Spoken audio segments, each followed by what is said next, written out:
Hi there, everybody, and welcome to Roll with Advantage. Welcome to the Tales of Evrand. Very excited to be here. We have everybody here. Very excited to get into the next book, the next arc of this campaign. So let's go ahead and roll the intro. And Davi?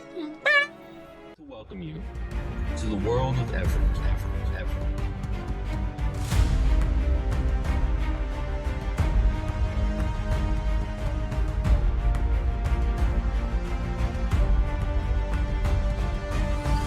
Seekers of Insanity.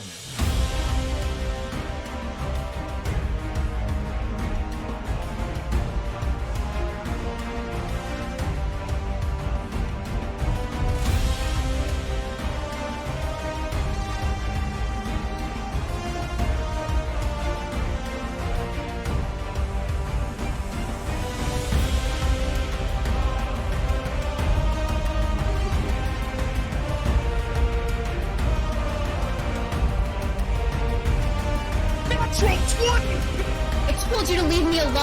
I could do this. I wanted us to live and I wanted him dead. Oh, I am so happy to see you. Every party needs a pooper. Raise the blade! John, are you having fun? All right, and we are back. Hey, guys. Take it away, John.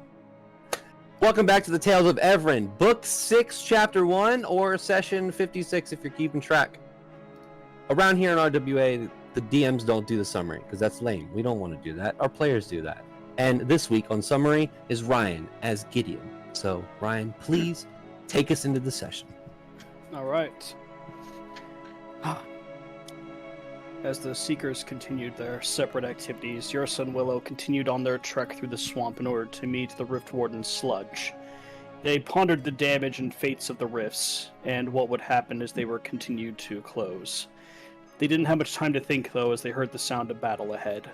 Ursa and Willow immediately engaged with the enemy, standing with sludge against various threats from the Shadowfell. They were eventually victorious. Ursa proposes her idea to Sludge, a unification of all of the Rift Wardens so they could better respond to the threat and work on a solution together. Instead of each one dealing with the problems as they arose, Sludge was interested in the idea and wanted to discuss more, but agreed that perhaps now was not the best time. Sludge opened up a portal back, allowing Ursa and Willow to join back up with Rian, Gak, and Enid. They all went back to Hamperfort, beginning the training for various members of a group that Rian would name the Wardens of the Lotus. He wanted the Adventuring Guild to be a front for the true purpose, to assist the Rift Wardens in their duties to protect the material plane from the threats that emerge from the rifts. Rian continued to instruct the members there, while Ursa and Gak went on a trip to try and find more information on any possible rifts before reuniting at the keep. Meanwhile, Basil and I had our own plans. We decided to pay a visit to Lady Gemcloak in the hopes of learning more about our family histories. After providing a story, I was shown what happened to my people. They were beset by a large number of enemies, and the asteroid they called home was eventually destroyed. My parents made some sort of deal. I believe that they traded their consciousness to save me and send me to the material plane. Basil learned that information on the gods was not easy to find, and even Gemcloak wasn't able to provide her with the answers she searched for. However, she did warn Basil about continuing her search. Knowing a god's true name was a great power, and in the wrong hands it could cause a great deal of harm. Basil seemed to decide to end her search, as she did not wish to bring any harm to her mother. We traveled back, and in the weeks to come everyone came back from their various spots and paths. We were reunited at last, and our preparation from the past month was now going to be put to work. I suspected that our battles were only beginning. And scene. Yay. Can you hear me? Now we can. Now I can. You Okay. froze, big dog. Yeah, you know, it happens sometimes. You sped up. Hell That yeah, was dude. great. That was awesome. Like Sonic, dude. So, jumping back into the game, the party has reconvened finally over the course of the month at the Stormhold Keep. All of you notice that Stormhold Keep is still going through some minor construction, but for the most part is completed. Your rooms completed, the greenery and greenhouse completed, garden, and all of the intricacies, holes, and cracks have been filled in. There's some work to be done on the bridge, but it is minor. So, you all wake up the next morning, refreshed and reinvigorated. You feel this sense of energy about you. On the 21st of Eliant, the start of autumn, you feel a slightly chiller breeze through some of the windows that are open in the keep. You see there are various guards making their rounds through, making their way up to the towers as you all reconvene in the dining hall for breakfast. Seekers of Insomnia, welcome back. Yeah. Woo. Well, how was everyone's Morning. month? Good morning. Insightful. How was yours? Busy, but good. Good. Good. I also achieved a great deal while I was here on my various projects. Oh, that's good. Just time well spent. Yeah, If Gideon not- and I, we went to visit Lady Gemcloak. Oh, very nice. I made friends with a very nice crocodile. Oh, Oh, that's lovely. He didn't have much to say, but it was a fun time. what was his What name? was his name? Oh, Crocodile. Mm, Gak and I made enemies with a giraffe dragon. A a what? Yes, they did. Mhm. Giraffe dragon. I That's believe the it's called technical term. I believe it's called a Jabberwock, but No, I like Well, I didn't giraffe ask its dragon. name. we did not. We killed it. Oh, Yeah. so it was a temporary enemy then. Yeah, unless it has a family, but guess we'll wait to see on that. Mm. Always focusing on Well- the positive. Fortunately, you both are safe, so that's what's important. I was curious. We obviously have our neighbors that we will be going to see soon, but what is our next step afterwards? We've taken some time to rest and prepare. I was curious what people's thoughts were. well, there are at least two things that I know of right now that need to be addressed eventually. For one, there is the business in Siri with the book Gak holds and searching for that area he was told about.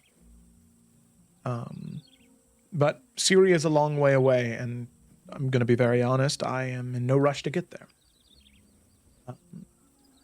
While in Lunaria, the leader of the people of Lunaria spoke to me, and this is something I mentioned to Yursa very briefly, but the same man that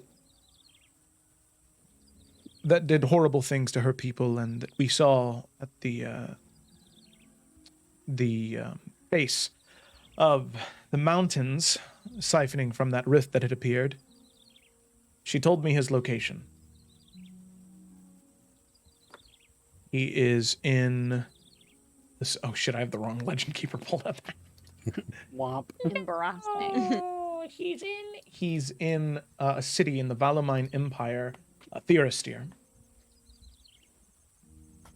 So, it might be a good idea to head there since him? we have Or head there. to dispose of him.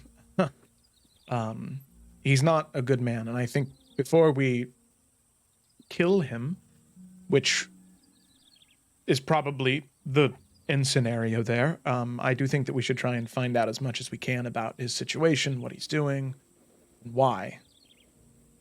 I have a feeling that Vandrin is not alone in this. Whatever he's trying to do goes far beyond him. And I just have a very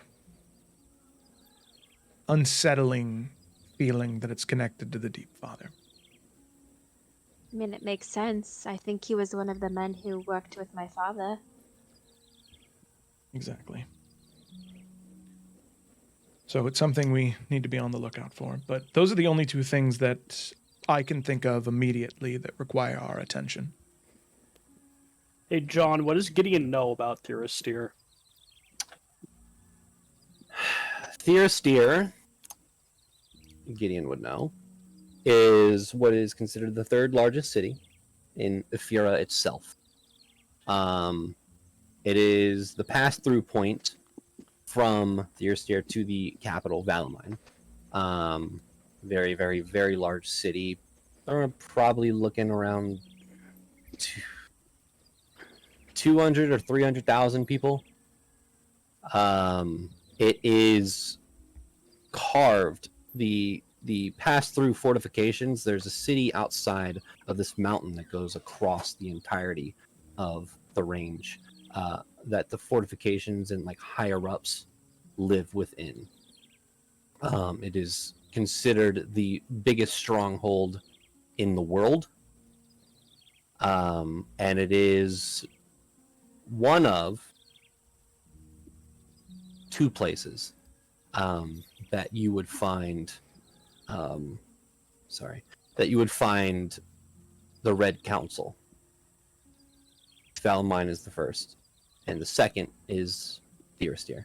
The Red Council, and you know all this, Gideon, because you were in Valamine, part of the Guard. The Red Council is the topmost judiciary within Valamine as a whole. High traders and people that would go to assassinate the king, those who need to be put in front of the Red Council, it's not a good thing. So Therasteer is a scary place if you're not from there. Boo. Bet. Tangent kind of question. Ursa can use her staff to plane shift to teleportation circles that she has been to, correct?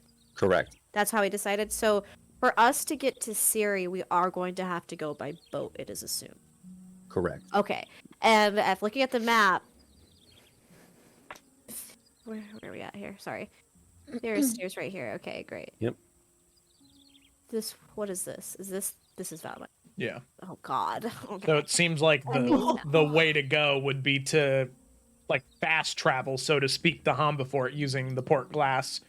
Make our way Travel to Therasteer. Therasteer, then to Valamine, so we can go to Udhas. Okay. There's the link to the description and information on Therasteer.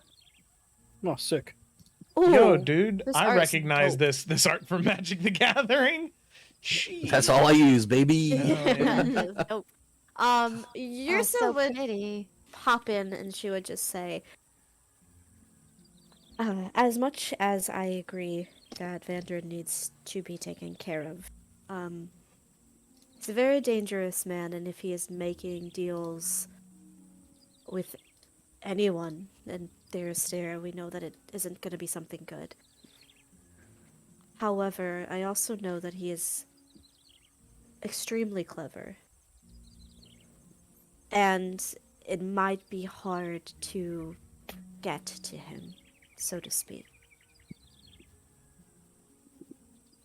I've quickly learned that instead of hastening to action, it might be better for us just to gather as much information as we can on our way to Siri first. We have to pass through there anyway to get as close to, I guess, the sea that'll take us there. I just don't want us to make any any movements that'll spook him or scare him, and then we lose sight of him. I hope that makes sense. It does. I also have that concern. Therasteer as a city as a whole is known as a stronghold for a reason. If Vandrin is anything like the man you describe, he's going to be in one of the most secure, safe places that he can be. If we'd go after him, I'd rather do something to draw him out. Especially because I doubt he'll be anywhere there alone. And if the city is big as it sounds, it'd be really hard to find one guy in the whole city, and it'd be really easy to find us. we do not hide very well, except for Enid. Enid does hide very well. Enid hides very well. Sometimes I'm like, what the? And then she Well, was I just mean- at the table the whole time. Speak for yourself. I'm also pretty good at it. Well, I mean, it's Pat, yours a pat's Rian on his shoulder. yeah, Well, we'll see. I will admit, not the most enthused about going to Siri either, but it's important to Gak in this book thing, and if we need to try and just gather information and make a better plan for this other guy, that does make sense, especially if we're already passing through. And I know I can kind of keep on the down low and maybe slide in with some of the lower of the city and see if he's had any connections to them and what we can learn from them and go from there. Honestly, Enid, I genuinely do think that that could be something I could help with. The last time I was in Theristir, I was fresh out of prison, so there might be some people there that maybe I might know. So that might be able to be something we could do together. I also, I think that hopefully everyone agrees that I don't think if we go there, none of us should be doing anything by ourselves. Oh, I agree. if anything, a lot of powerful people have churches and holy people wrapped around their fingers, so I can try some of the different temples. See if they know anything. Mm-hmm. This is good. See, gathering information, we'll get a plan together, and we'll know more once we're there.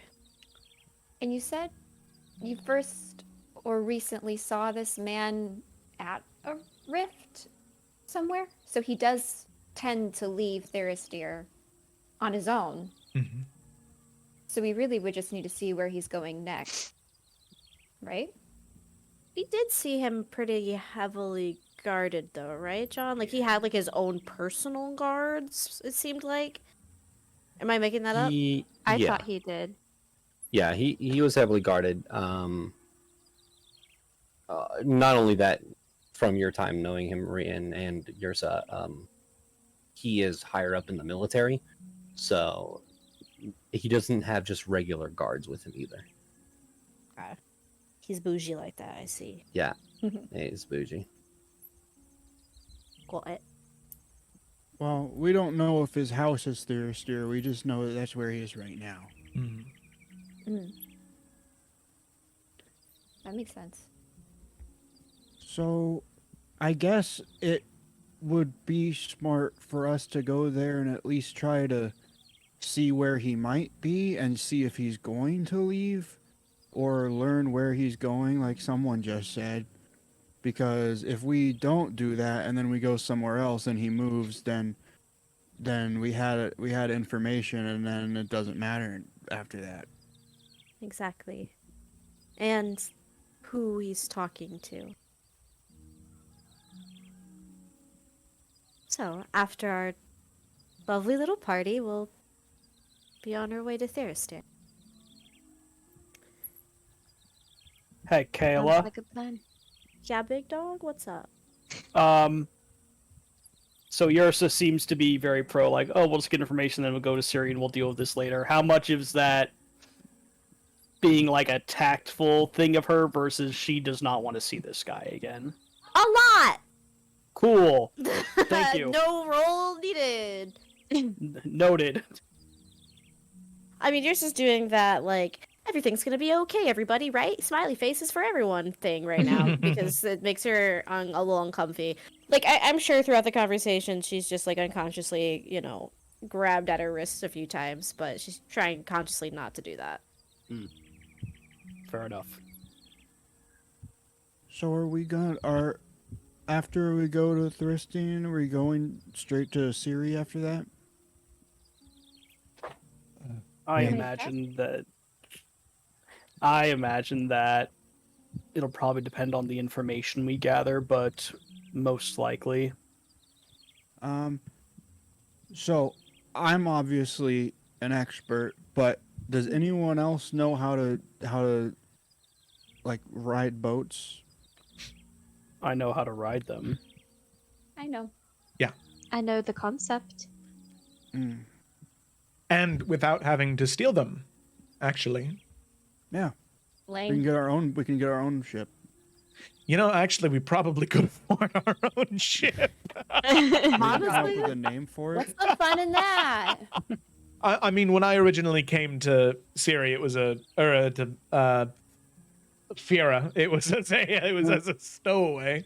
But yeah, it's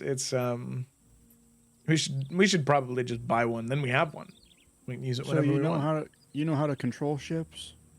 No, that is why you need a crew, right? You need a group of people that can do it. Right, because I can do it, but also I can't do it all by myself. So, obviously we could always hire people, but I was wondering, do you think we should ask Dio? Oh, that sounds like a good idea. I like that. I, We can I, ask Dio. I will say though, We can ask Dio. Yeah. if we do ask Dio, we probably shouldn't. Well, I guess we can ask him. I probably think we probably shouldn't go to Janu, because that's where we stole the boat from, and he was. I think he was running away from somebody, Probably. but they've probably forgotten at this point. So. Right. No. Yeah, the well law then. tends to do that. At this point, there is a knock on the door. If it's Dio. I'll get it. As you go up, you open the door and you see Romulus. He says, "Oh, Gideon.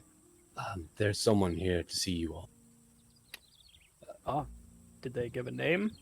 Ulfric." Oh, Ulfric's here. Frick. Send him up. He's a friend.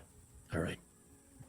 Romulus goes off, and after a while, you see your friend walking through the door. Ulfric, whatever the hell his last Stormborn. Haha, that's what it was.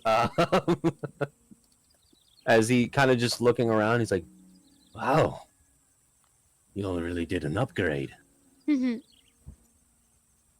Yeah, this is much better than paying people to stay at their place. It's true. I don't mean to intrude on anything. I just heard there was new residents of the keep, and then heard some names that I found familiar, and thought I'd come up and say hello. Well, thank you for doing so. Good to see all of you. And he kind of looks around. All of you still have all your arms and legs, and that's good. After Oberyn. More or Not less. everybody. Yeah, he kind of looks to Basil. It's makes Basil me takes off his quirky. sunglasses. It didn't hurt too much. It didn't? I'm lying. Oh. It's like, damn. But also, that had nothing to do with Oberyn, so Yeah, it that was is a true. it was Oh. a different guy we killed. Yeah, right after Oberyn, like a day or two. Oh, We've all been right. very busy. Sounds like it. I don't want to take up too much of your time, but I don't have any place to stay. And was wondering if Absolutely, you can stay here with us. We'll make you a room. Yeah. I Are mean, you you're sh- good to stay, but your order doesn't have a headquarters or anything? no. Oh. The vampires made sure of that. Oh. Yeah. There's a few of us. I haven't found them all. I know one's in jail somewhere. I think in Eildon. That's rough. Jail in Eildon. Good Crazy. times. If you wouldn't mind, I'd only be here a couple days. Oh, You I can think be you here can for stay. longer. Yeah, as long as you need. Are you sure? Yeah, it's no problem at all. Thank you. Oh, do I just talk to the guy? Just walked away. Romulus will take care of you. Romulus. Yeah. When you go around to the rooms, if one of them has a forest inside of it, that's mine. It's taken. Noted. Well, it's good to see you all again. Very nice to see you too. And he walks Is- over and takes a sausage off of the table and eats it, and then takes another one really quickly, and then just starts walking out. I mean, like, is Ulfric all right? That seemed like really sad. I don't know. He just didn't seem like himself. Like, lost dog who needed a home. I mean, no Yeah. insight check needed. It looks like. What's your passive insight actually? 16. Bless you. Yeah, good enough. It looks like his purpose is kind of done, and he's just he needs somewhere to stay. As you've known Ulfric, his whole purpose was to kill the vampires, and now the vampires are dead. At least the ones he knows about. So he seems like a lost dog, kind of. Hey, Fair enough. Some time. Ulfric, I do want to say, of course, you're welcome to stay at the keep for as long as you like. You did a great service to us and this entire ordeal with Oberyn and the Blackmores, so thank you. But if you ever are tired of walking around the keep, it's a bit of a journey away, but are you familiar with the town of Hombefort in Valamine? I'm familiar. I just never been. Well, over the past month or so, I founded an adventuring guild there with the purpose of trying to help people. And Oh, I trust you enough to say this, but one of the things that my goal is with it especially is there are these especially sensitive areas of the world that I wish to protect, that all of us wish to protect. So if you're looking for something to do past just eating sausages in the keep, that offer is open to you. There's room and board, there's food, and you get to help people. I appreciate that, Rian. Let me think on it. I still have to find whatever's left of the order. But after that, They're welcome also. well, I might have to vet some of them first. Some of them are not. No, please do. I will also say that Sayori and Elias are also there, so if anyone, they'll vet them as well. So Right. if they don't cut to the standard that they Right. might not be good to bring them. Might be good to not bring them around at all. No, that's. Thank you. No, that's a wonderful offer. Thank you. course. And he was kind of at the door. He walks back in, takes another sausage, and then leaves, leaving you all alone again.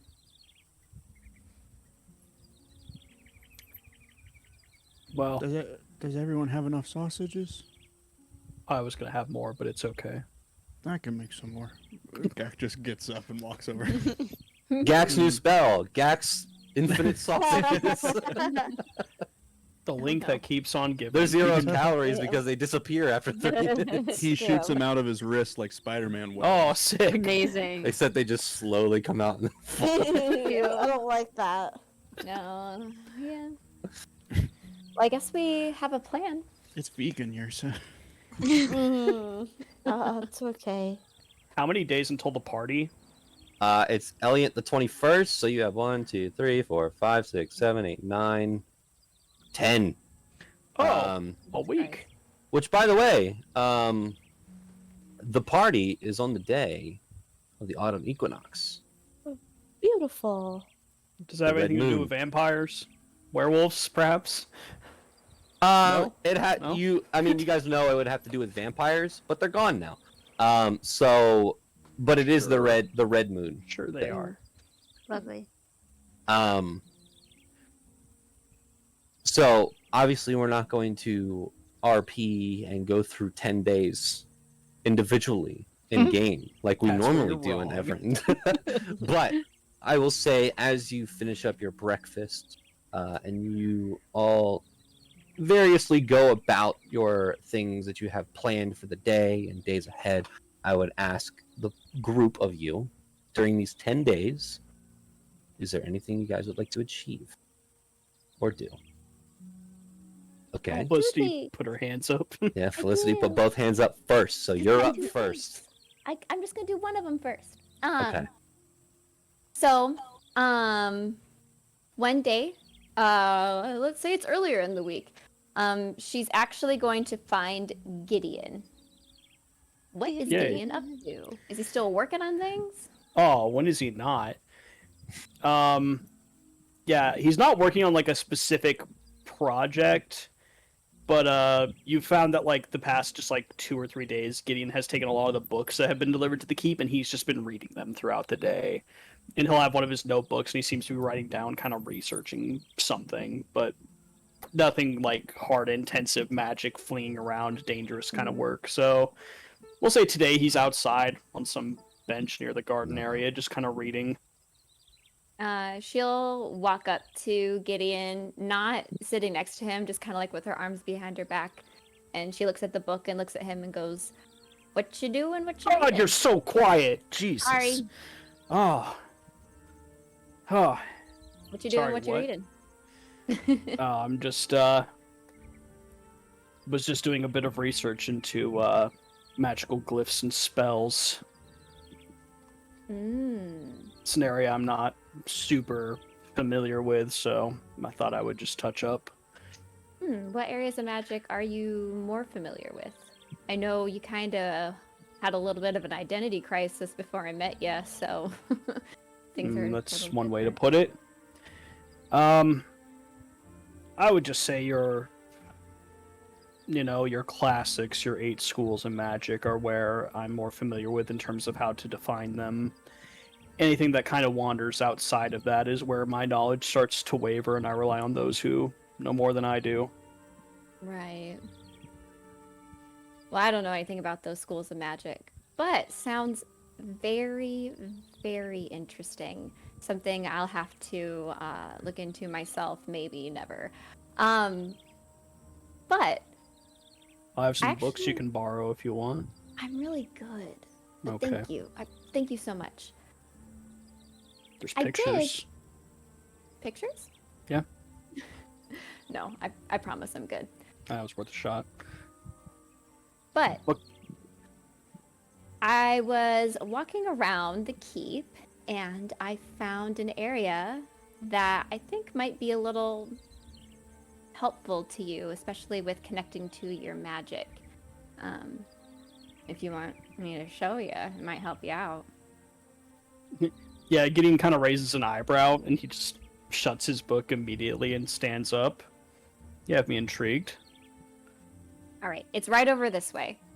And then she will lead Gideon. I don't know what drugs I'm on. Gee. It's a G. Weed. Gideon to the place I told you about, John. Where is that?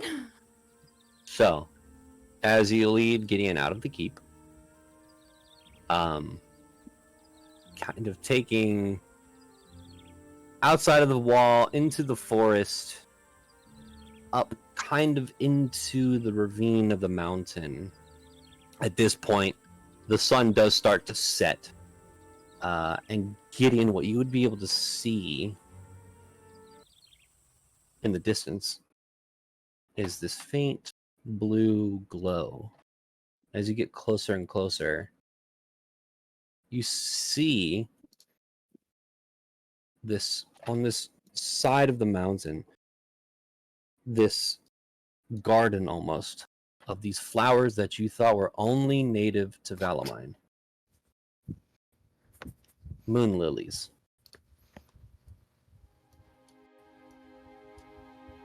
And Gideon, you are immediately hit with this almost shock of these are only known to grow within Valamine, and you've only seen them there. You kind of reminisce about the nights when you were watching on the wall where they would glow at their brightest during a full moon. And there they are. I don't know what these are called, but I feel very strong energy from them, and I thought maybe you would too. Moon lilies. Mm. I can.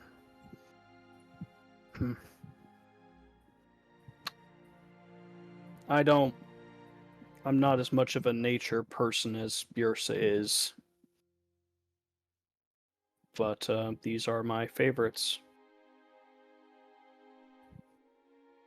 I don't think I've ever told anyone that. Oh. I think that makes a little bit of sense. You know a lot about magic, you know a lot about a lot of things. And you're very studious, which is great.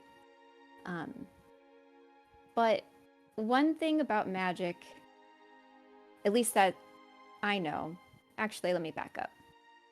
I feel like we're a little similar in some ways, Gideon. We like to... The things that are tangible, that's where we put our trust. But some magic, you can't touch.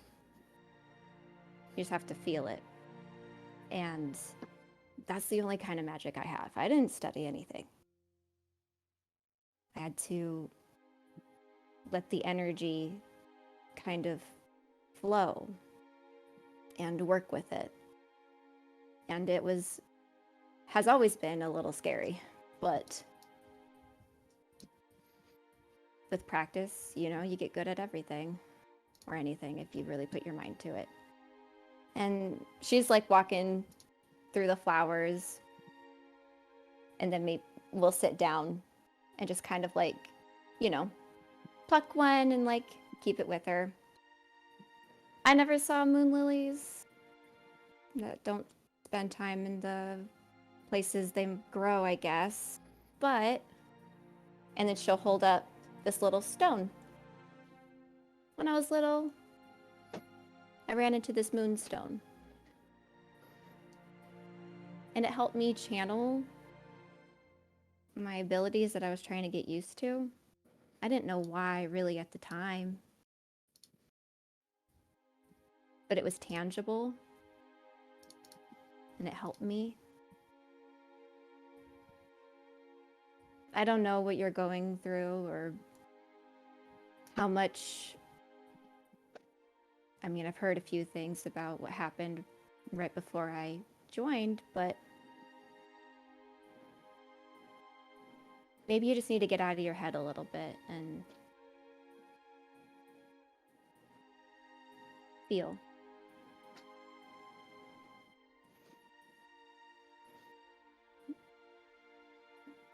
Do you believe anyone is capable of anything? The choices they make, the paths they head down, are all within our own control?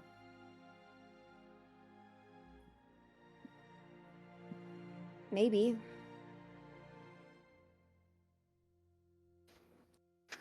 I don't know.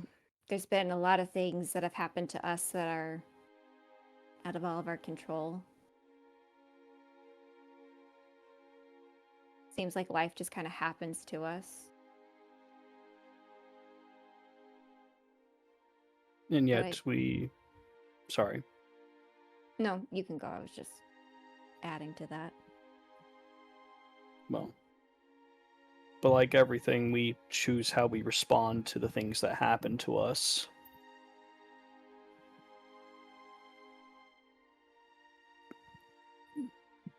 I think I'm amazed at the courage and bravery that this party shows. what you and Rianne went through was obviously terrible. What happened to Yursa, Basil, terrible. Gak seems pretty alright, but Let's keep it that way. yes. I think until very recently I was just scared. I believe that we're each capable of doing anything. The work that we put in can lead to amazing results. And in a world of infinite possibility, I think I focus too much on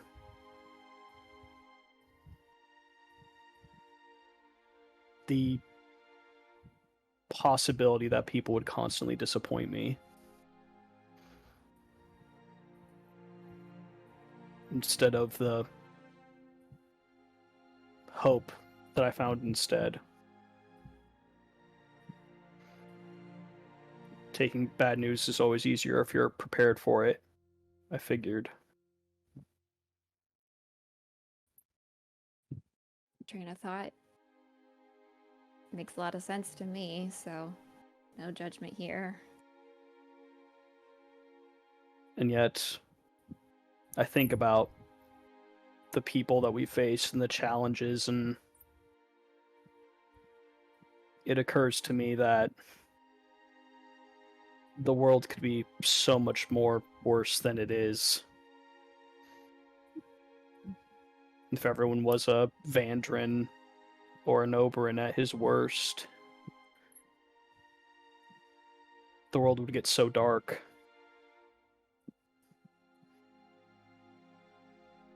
And I never really took the time to appreciate just the light and the life that were in so many people's eyes. Even just in a place like Hambefort. It was so tiny, you miss a turn and you wouldn't even know you missed a town. But the people there, I'll never forget that strangers took me in, let me help them, vouched for me, and in a small nothing town was where all of this began. For me, at least. I think you're right, Enid. It's hard, but I think I'm finally starting to see the bigger picture.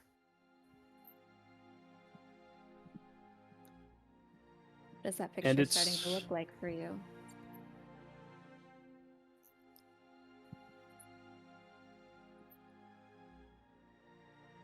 It's beautiful.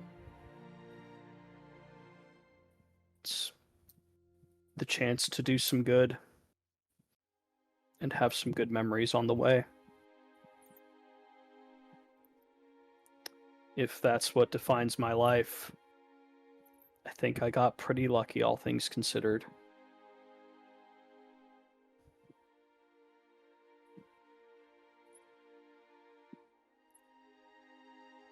I would agree. It's a lot. There is a lot of good here. With this group, with you. Definitely is inspiring me to do something more with my life. May I ask a personal question of you? Sure, can't promise I'll answer, but What do you want?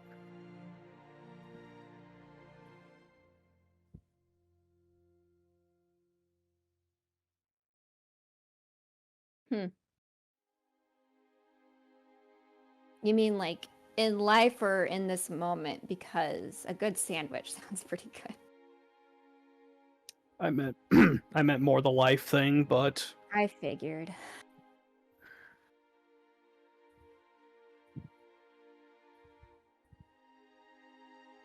I'm not exactly sure. I think I'm seeing a picture. But for a long time,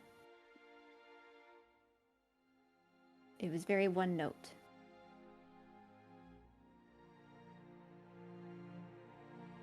See if I'm a moth or a butterfly one day.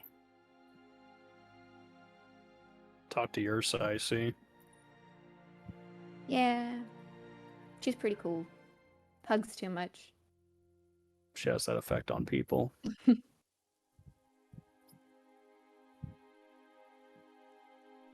I hope I'm not overstepping, but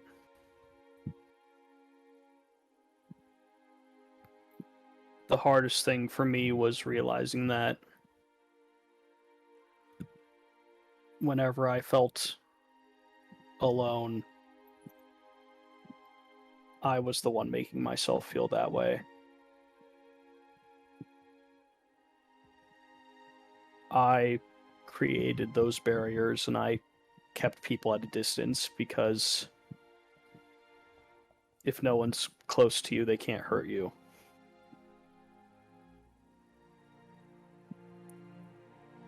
When I was with this group,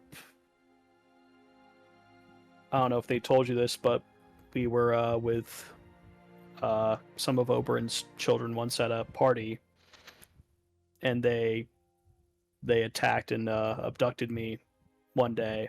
Oh my god. No, You've it was been intense. through it. Yeah, it's been a rough time, but Holy. it's not the point of the story. Oh, right. They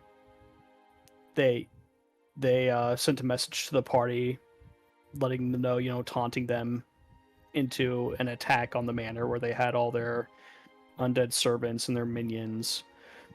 And in my head, I was so certain they weren't going to come, because what a foolish idea it would be to attack them when they were prepared for the trap. They were there within the hour.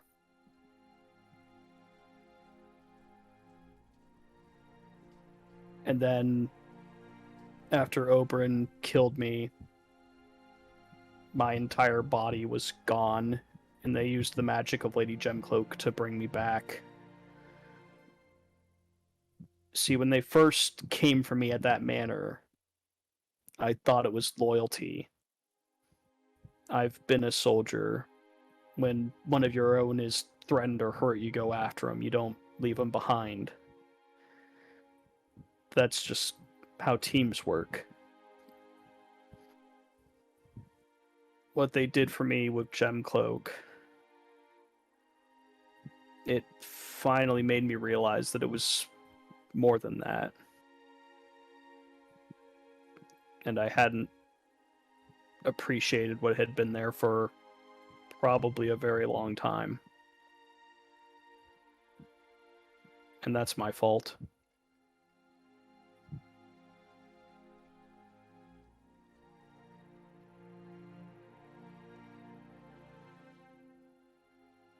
But what if the fear isn't to be close,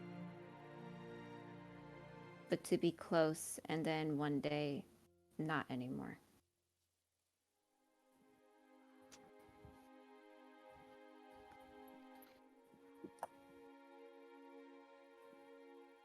I guess you have to make a choice.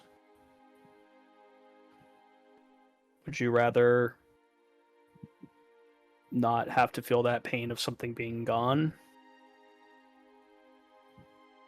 Or do you embrace what was there for as long as it was?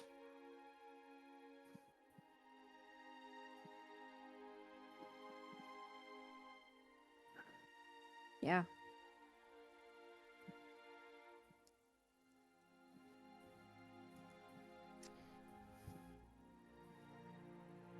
Don't know.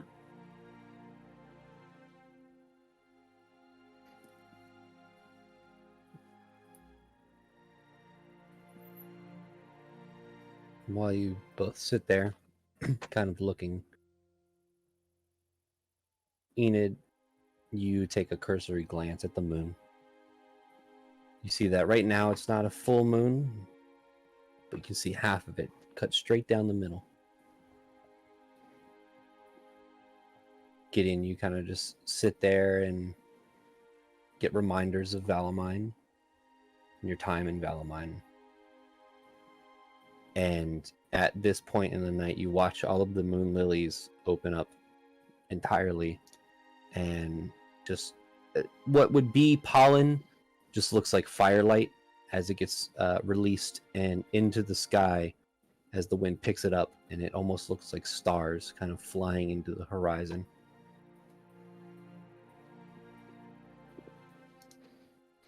Both pick up your things and head back. No? As they're heading back, sorry, she'll, as they're heading back and the lilies are with the light and everything, she will, looking at the moonstone, hand it to Gideon and say, I don't really need it anymore, and if you want to practice magic that's not of your schools and just vibe, might help you out. And just vibe. Not They're my good specialty, but I'll try. I know. Trust me, I can tell.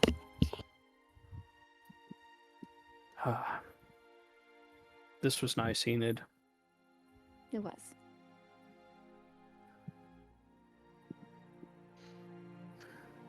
Cute. Sorry, John. The last thing as you're walking back, Enid, you do hear, I like these people. Me too. And that's it.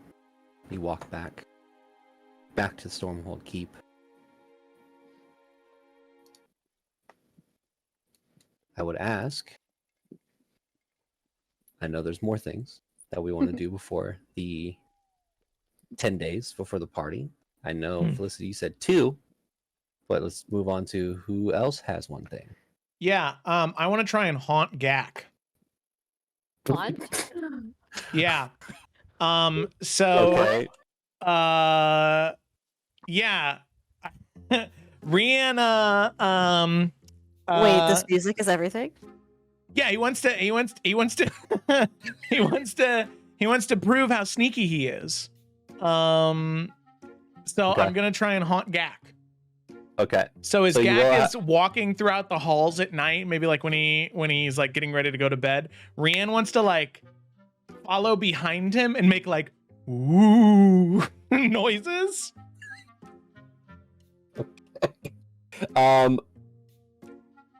So the only reason I'm going to ask for this. Also, Ryan, Rian is an expert as well. I didn't know that. Mm-hmm. Yep. What's your stealth score, Rian? 12. And because of one of the plus 12? Yeah, and because of one of the Okunai features, I have advantage every time I roll stealth. Okay. Trying to figure out if I want to have rolls only because Gak has a very high passive perception. Yeah. It does mean my passive stealth would be 22 using the same rule. So it would be one less. I'm going to say this. That's to not get into rolls. Mm-hmm. Gak, there are a couple times during the night, during a couple of the night's days forward, you're going to grab some food, you're just kind of walking through the halls, talking to Chip on your shoulder, you're looking through your spell book. There's a couple times where you hear, what does he hear, Rian? Ooh, Lord of this manor. What? My ghost haunts these halls. Oh.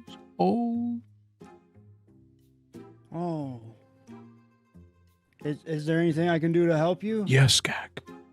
There is. Oh, you know my name. Of course I do. As I said, I am a ghost that haunts these halls. I've seen everything that's happened here so far. Far.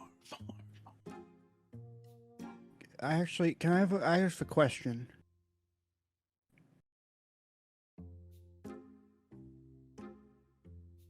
Okay. Hello? Oh. So you see everything that happens here?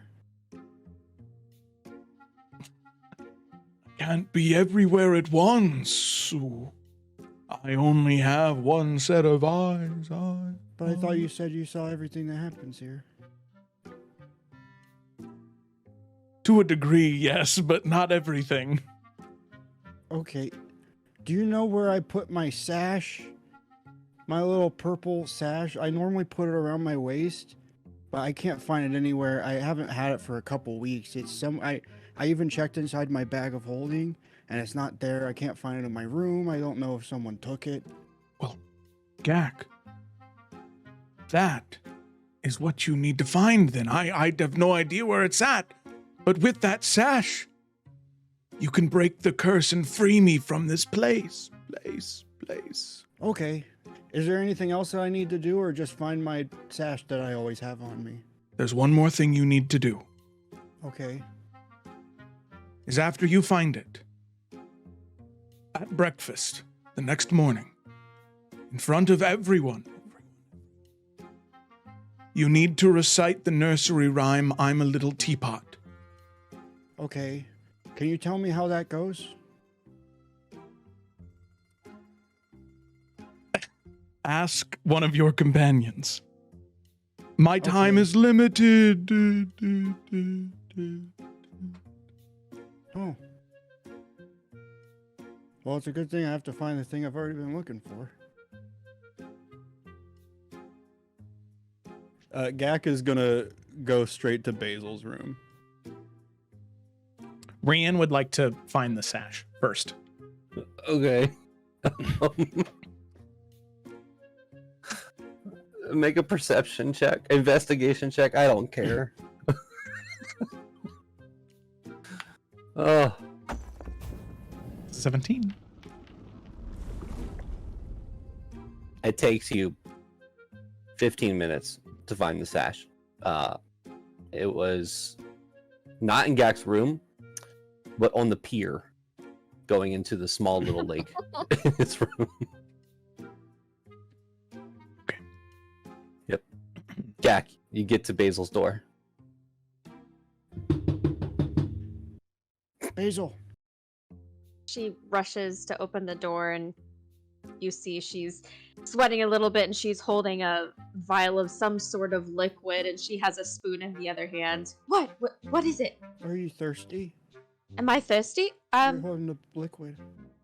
Oh, no, I'm trying to learn how to make health potions. Don't drink this. It might kill Oh. you. Okay, I won't then. Speaking of kill, there's a ghost here.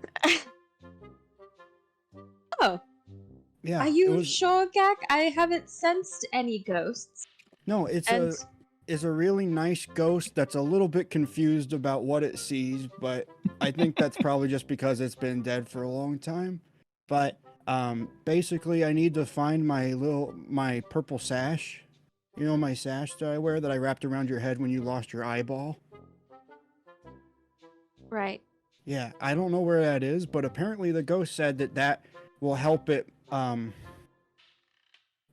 stop being a ghost.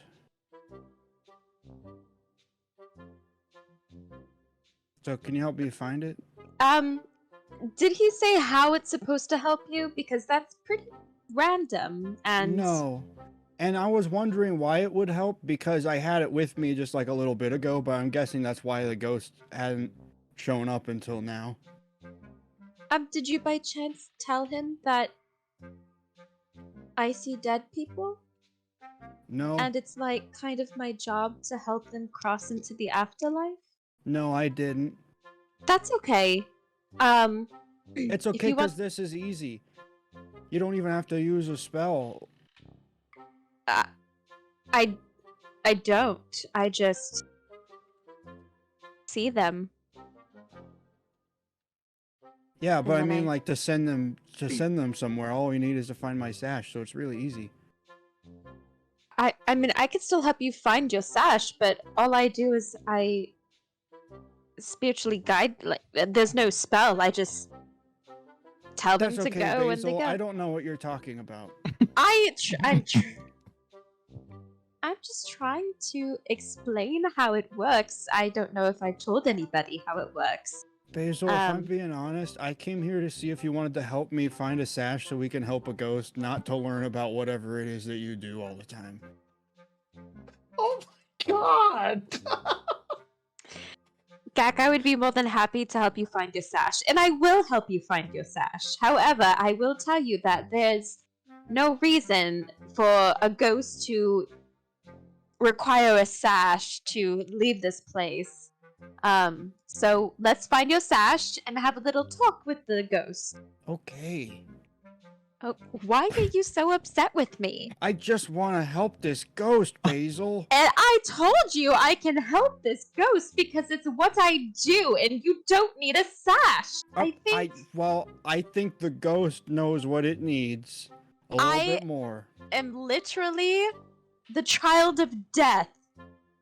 Okay, I'm the child of Gak. That's great, Gak. I'm so happy you're the child of Gak, but your father doesn't deal with dead people. No. Rand, at this point, you hear the conversation walking back with the sash. All I'm saying is I look, boom, I see a dead person, and I just tell them to leave and go into the afterlife, and they do. They've never asked for any object. Hey, Gak, I found this in the dining hall. This is yours, right? Gak has no reason to be suspicious, but I want to see a passive insight.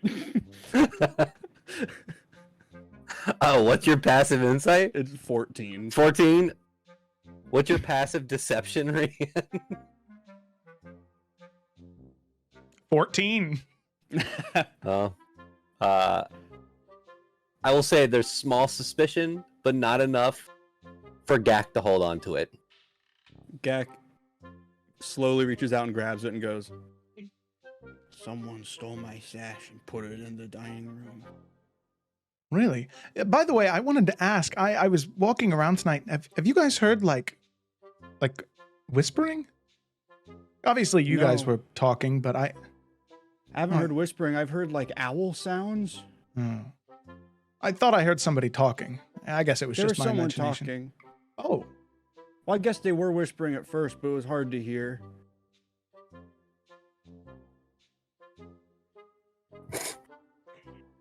Okay, you know what? I will leave the two of you to it then. Have you happened to hear a ghost, Rian? A ghost?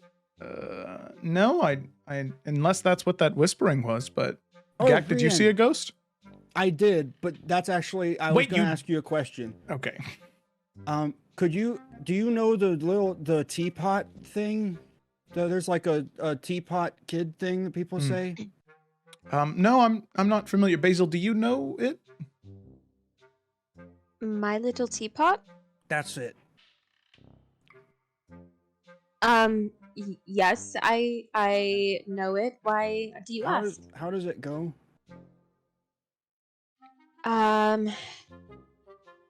Give me a few moments. It's been a while since I've sung it. It's been It must not have been a nursery rhyme that was used Get in and Enid at this point.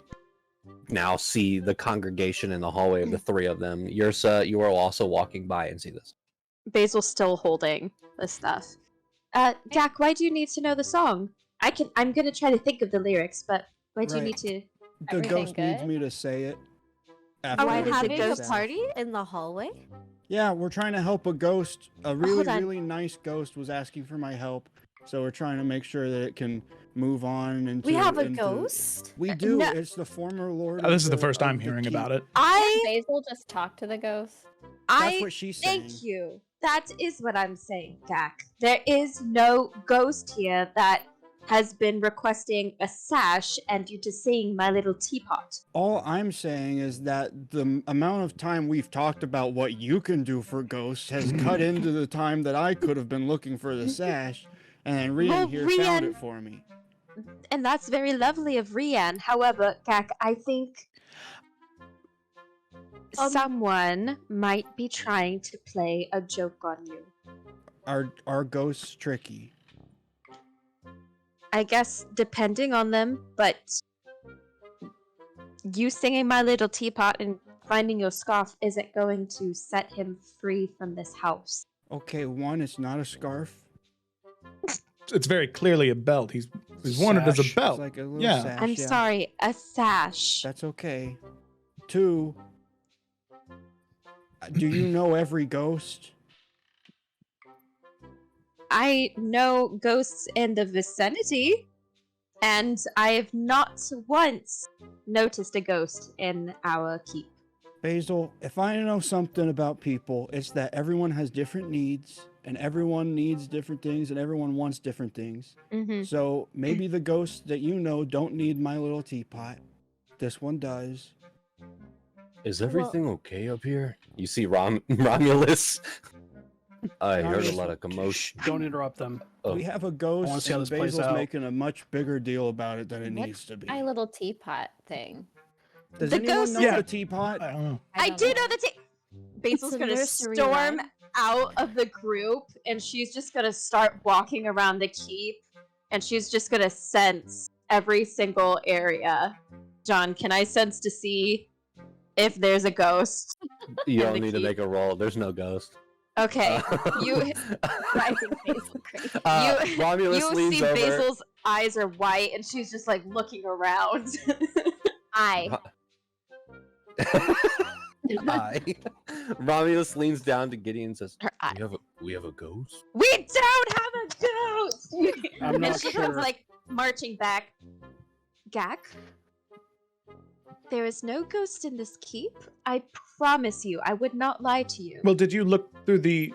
How does Rian? No, I'm just curious. How does the vision work? Is it that it's just what you can see? Because we're surrounded by stone walls right now. It is literally like I'm looking at you right now. Mhm. I can see ghosts. But so, of course, I'm not questioning your authority on this. I trust you entirely. But could it be possible that if, say, a ghost was behind a stone wall, would you still be able to see them? I can sense them. Is everything okay up here? Oh, If we Frick is all- now here. If we Hopefully all we have a sing the ghost. song, would Oh, it make but the do ghosts you- go away? Yeah. I How think- but how does the song? I don't know this song. We have to do it in the No morning. At The song breakfast. isn't going to make a ghost go away because there's nothing to go away. Oh, I'm bored. Gak just starts to walk away. I'll see Do you we have guys a- in the morning. That's a good point. This is very strange. Good night, everyone. Rian! She's pointing her spoon at you. Listen, I've already run into one too many incidents with spoons. I suggest you put that thing back in the holster, all right? I'm not going to touch anybody with it because it's been inside of this, and I'm not sure if this is poisonous or not. I'm just pointing it at you. Do you know anything about this? Because someone is clearly making a joke on Gak. Do I know anything about ghosts inside the keep? There's Do you ghosts know inside the keep. there are no ghosts inside the keep? And I never said there was. There are about to be a bunch of ghosts inside the keep.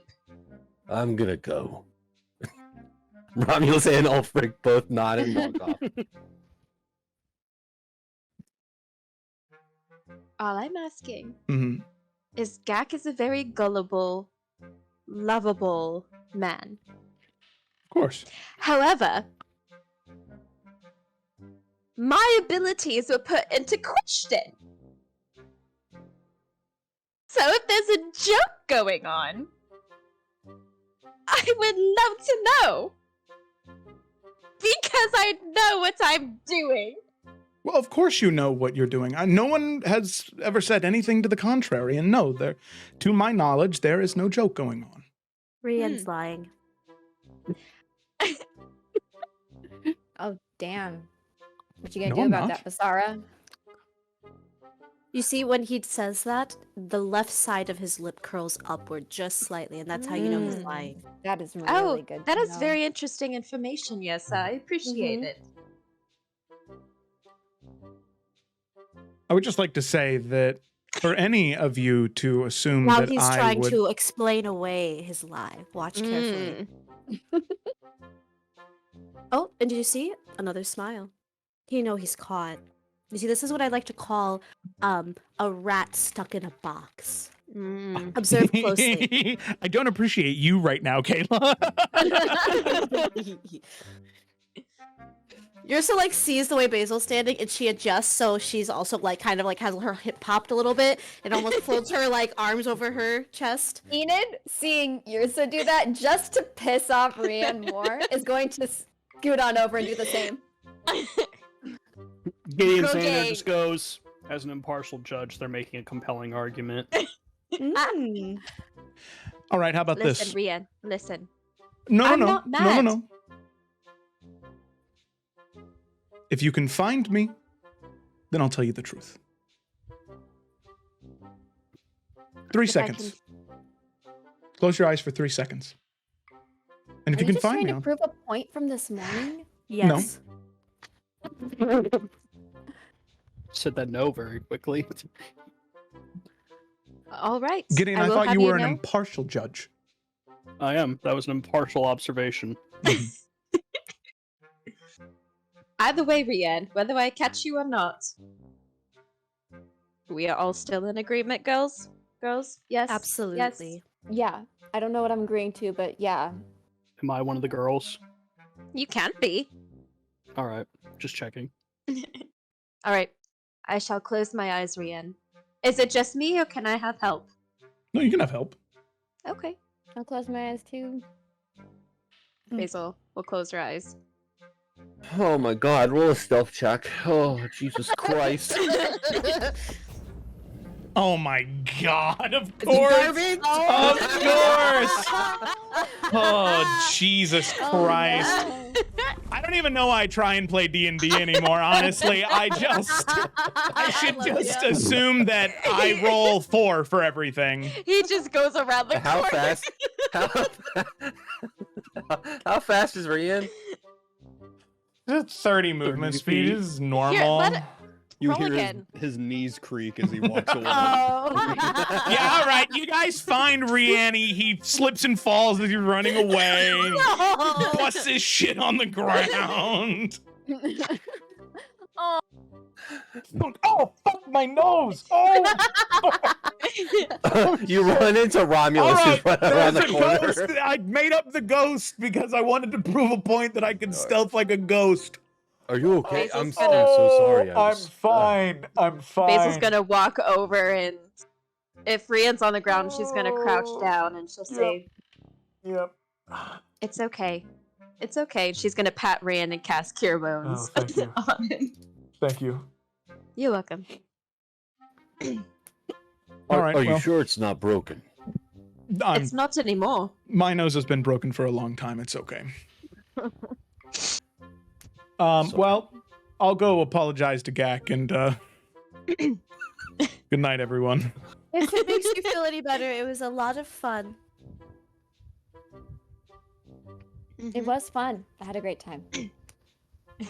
Really So became a fun. lot bigger of a thing than I thought it would, but Yeah, me If too. it makes you feel any better, I think it worked on Gak, so you still kind of did the thing.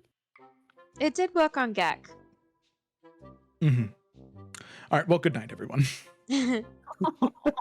Oh. I feel bad now. I know, me too. Sorry, Joe. Good. All of you should feel bad.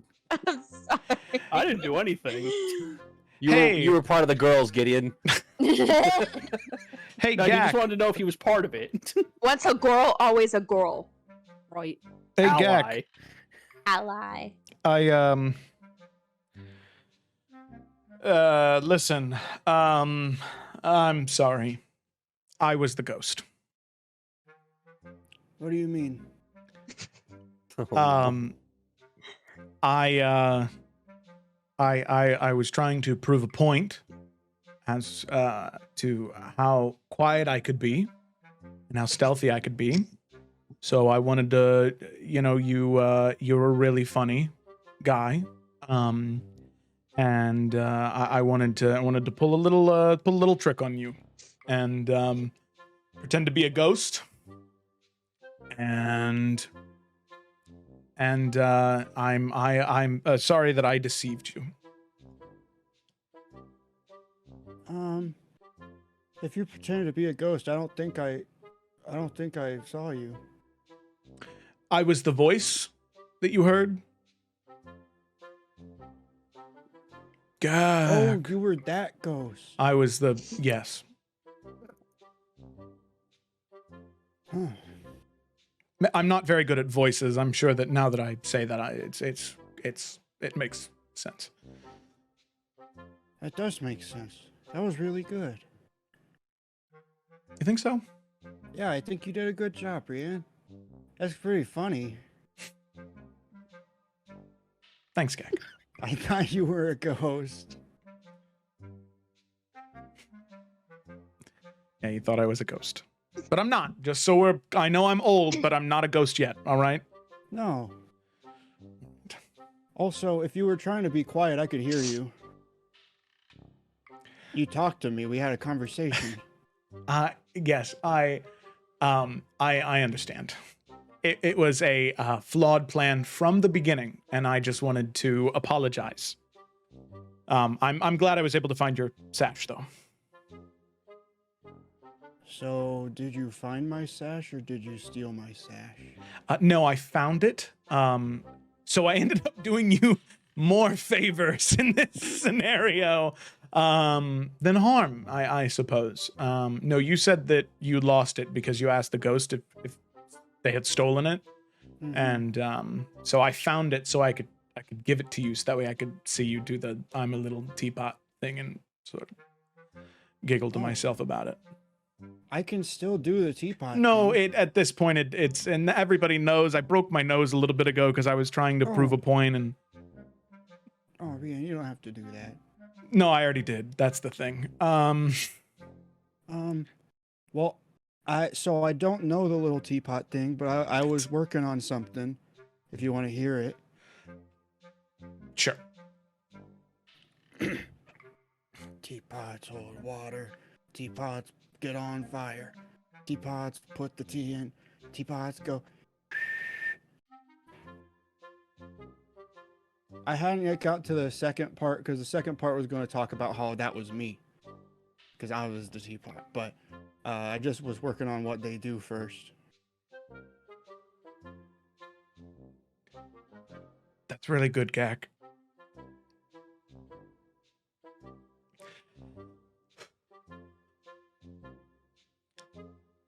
But you don't have to do that. No, that's okay. I just did it. It's a good point. All right. Well, it's late. I'll let you go to go to bed. Okay. Good night, Rian. Yeah. All right. Good night, Gak. Yeah. That was funny. With that, we move on from this.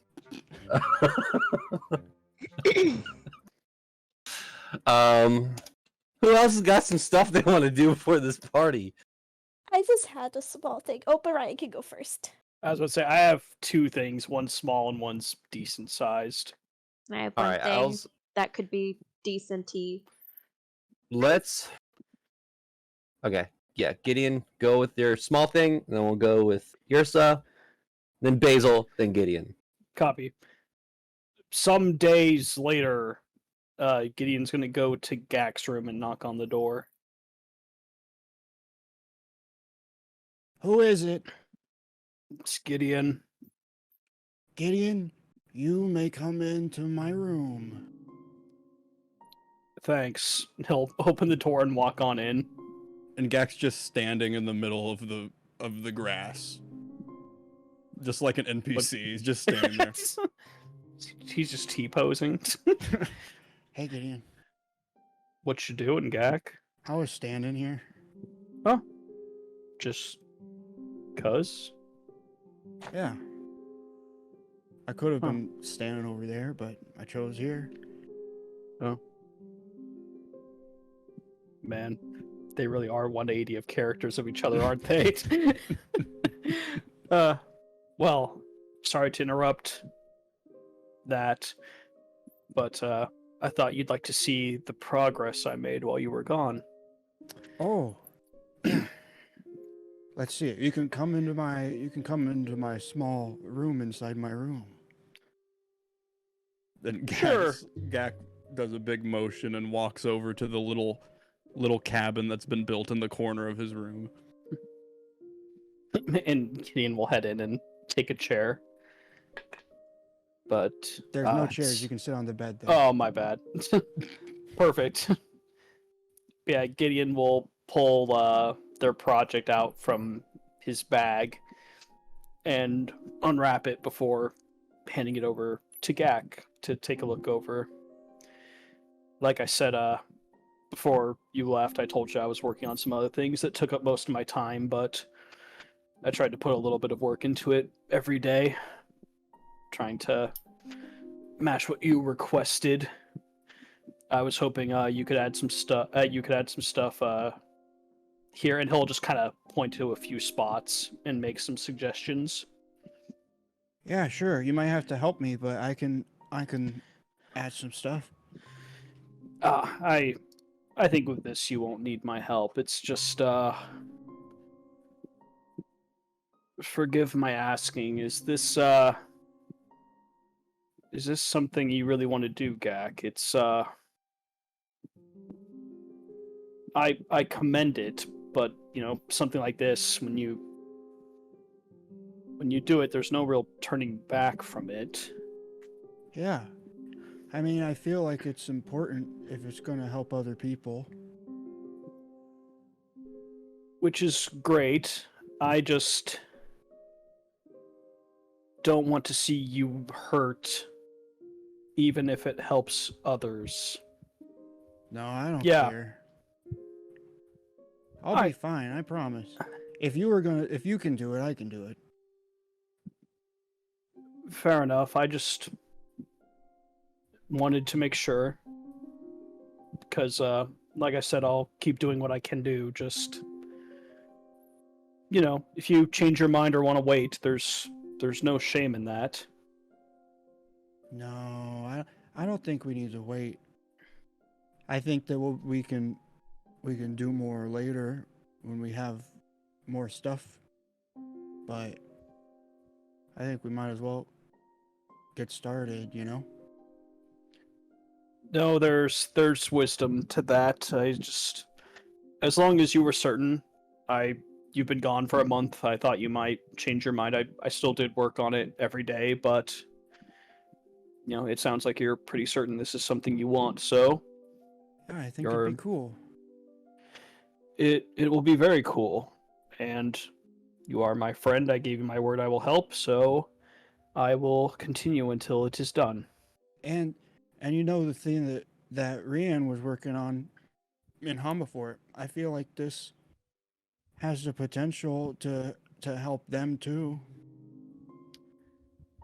You're probably right. It will be interesting. Who knows? This could change everything. Well, sure. That'd be neat. Be nice though, at least, wouldn't it? That would be pretty cool. All right. Well, I don't need to interrupt any more of your time. No, it's okay. I was just standing over there when you walked in. Yeah, I remember that. I remember that. All right. Well, I'm gonna get back to it. If you ever want more updates, just come let me know. Okay, and you can come into my room whenever you want to, and we can even sit down together and work on this together. That sounds nice, Gak. All right. I will catch you soon, all right? Okay. Thank you. You're welcome. And Gideon will take his leave. All right. I'll say another 2 days pass. Yelling at the 25th. Yursa. Yeah. So Yursa would gather Basil and Enid together outside in their new garden that they have been working on. Oh, Oh. oh my okay, God. anyway. Broken. I am So in yours half. is gonna like welcome them to the garden because I assume it just got completed. And she's gonna say, "Hello, friends. I have a very special present for the two of you. So both of you close your eyes. Oh, Okay. sure. Okay, now everyone hold your hands out. Okay, Yursa is going to put a little beaded bracelet in each hand. Now open your eyes. Oh, that's lovely. This is so sweet, Yosa. Thank It's really you. nice. Enid's is like a bunch of different shades of blue, and then Basil's is a bunch of different shades of pink, and they're little different beads, and some of them are kind of clear, and you can see like corresponding flowers of each color just inside the little beads. Oh my But gosh. the really fun thing is if you hold them, you can feel each other's heartbeats, and there's one bead for each color that matches mine and yours. So if, we're ever separated, we always know that we're always together. I have one with my sister back home, and sometimes I just needed to have the comfort to know that she's with me. And I think that you both are lovely sisters to have. And Enid, I know is your favorite thing, but I hope that maybe it could be. And I just wanted to give this to both of you and let you know how much I appreciate having sisters away from home. Yes. Oh, that's so nice. Thanks. Basil putters on. Just gonna hug Basil. Really sweet. Really. Ooh, that's really nice. Thank Yes. you. Yep. May I hug you too? I know that sometimes with Gideon I have to ask, even though I'm really bad at asking. Yeah. This feels like an appropriate time. Yeah. Oh yes, and she's gonna hug you too. And you can definitely tell, like, Enid's, like, overwhelmed. Just very soft right now. And I know that some of us have a lot of family trauma. She looks at Basil with a tender smile. Huh? But I am a big believer that sometimes you can choose the family you wish to have, and even if we're not related by blood, I feel like there's other things that are gonna bond us. So, just thank you both for being patient with me. And also just inspiring me to be a little bit more thorny. You're perfect the way you are.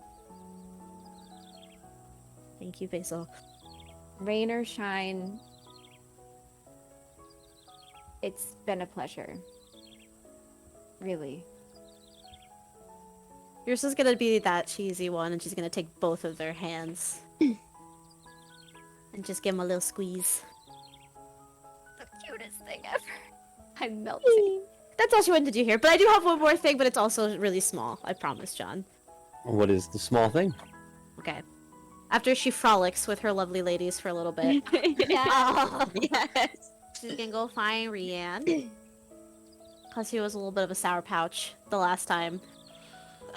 So she's gonna. Where are you, Rianne? Yeah, I think that he would probably be outside of the keep, actually. I think he'd probably be on the map, like right here at this coastline right here. He'd actually be out there painting the keep and then the mountain backdrop. Yours is gonna try to sneak up on Rianne. And she's Regardless if Rian sees her or not, he will pretend like he doesn't. okay. And she'll just kind of tap him on the shoulder. Oh my goodness, I didn't see you approaching. Oh. I was a ghost. Oh. Very convincing one. Alright, I brought you something as well. Because you were very grouchy. Close your eyes. Okay. Okay, open your hands. Great. And then she's gonna put a flower. Now open your eyes. Can I guess what it is? Sure. A rock. No. Water. You're not even trying. And he opens it. Oh, it's a flower. Thank you. It's not just a flower. This flower is a tillet daffodil. What do you know about these flowers, Rian? Allow me to explain. I was going to ask if the wrong answer was nothing. These daffodils can live up to hundreds of years. Hundreds. Can outlive kings and queens, could even outlive kingdoms. But do you notice that it is still just as vibrant and bright as any of the other flowers out here? Some would say it's even brighter.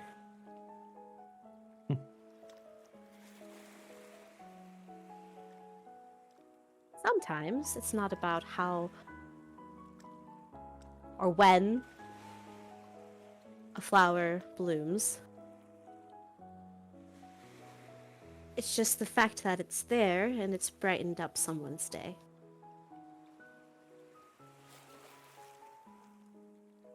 So, I've noticed you've been beating yourself up a little bit.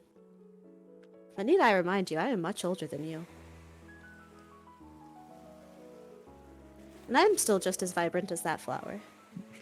Well, it helps when you don't look over a day over 30. But thank you, Yrsa.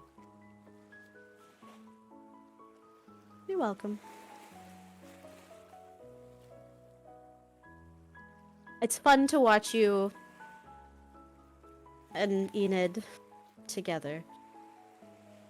I think that she is very, very much inspiring you to push yourself in a very fun direction. Yes,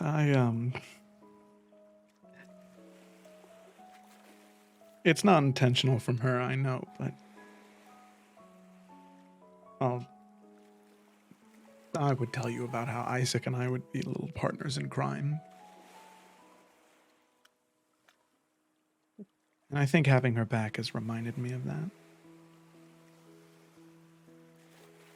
We'd Well, play. you can keep up, I promise you. And I'm sure there are some things you could still teach her.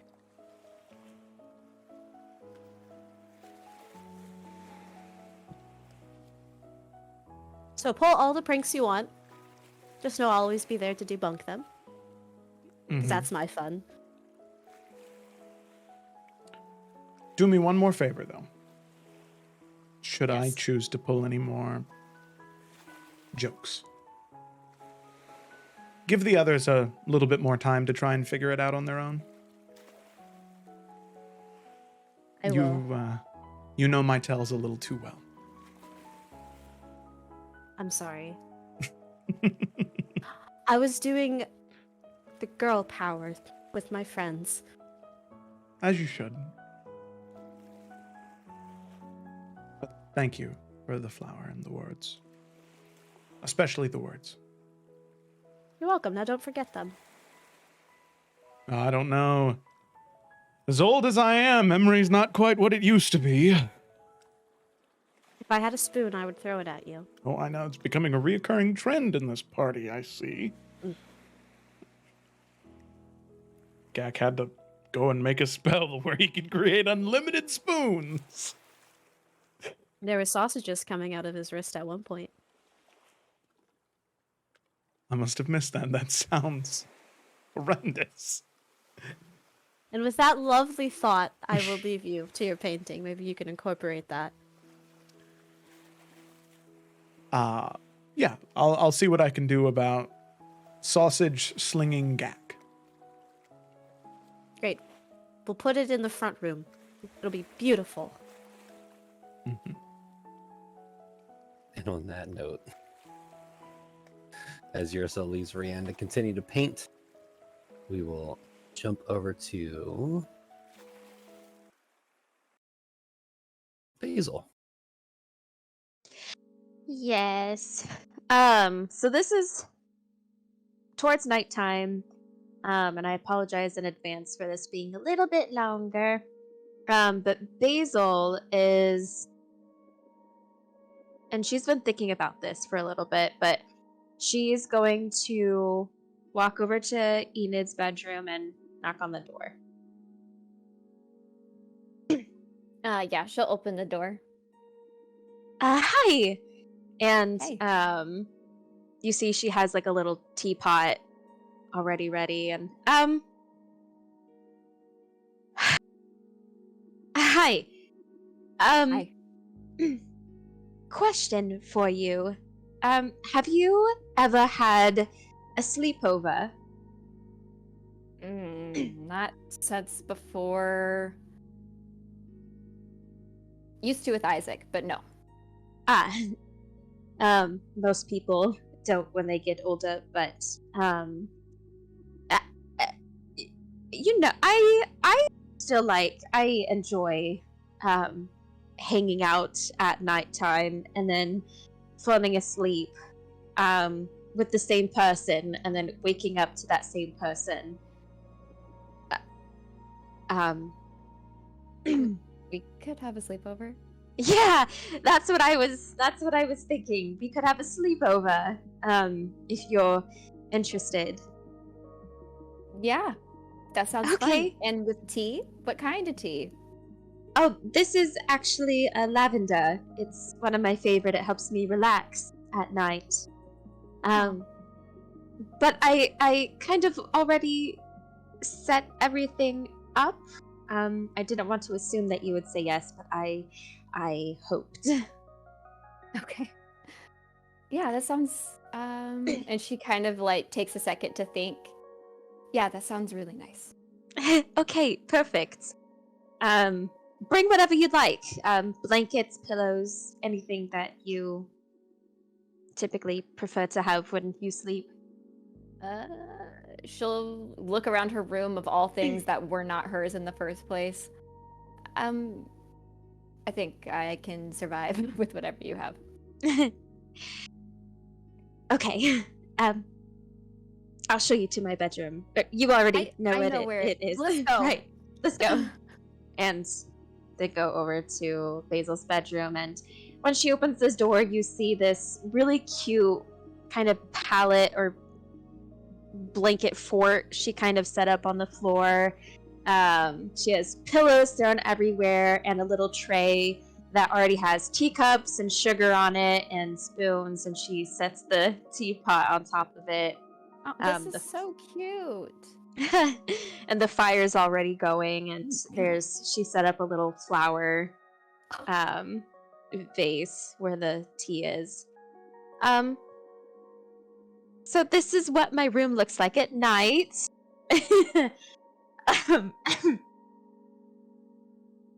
Well, thank you for setting this up. This is really nice. Thank you. I've been wanting to have one for a long time, and I know everybody's been pretty busy, so and we don't know each other as well as I do with everybody else, so I thought maybe it would be a good chance to maybe have us get to know each other more. Yeah, and she will sit down in the pillow thing and start to pour some tea for the two of them and say, so who did you have sleepovers with when you did? Well, not really with anybody when I still lived in Eildon. When I ran away and I ended up in a group of other runaway kids like me, I don't know if you could consider it sleepovers since we I mean, lived I in... didn't with the people I did. That was just survival, so. Right. So it's, you know, here and there. Morita would often come to my house and it was usually an accidental sleepover. We'd be sitting and talking too long that it would get to a point where it was just easier for her to stay over. but it's been a long time, I think. You? Besides Isaac? No, definitely not. I don't sleep very well, so I don't like bothering people with that. But, since we've, already slept in some closer quarters, and that one night when I was absolutely trashed, you took care of me, so I figured this time wouldn't be that big of a deal. Right. And you know about Moon. That would freak a lot of people out. So Right, I do wouldn't know really about Moon. do Lovely, that. by the way. Very, very lovely. For a moon. You said you have trouble sleeping. I have some incense and different kinds of spices and herbs that could maybe help. Yeah, I mean, we could give it a shot. It's something I've dealt with for a very long time, so I kind of am just used to it. Trying to get better at managing it so that I can wake up earlier for training, but doing my best. Right. No, absolutely. Is it insomnia? I know some people deal with that.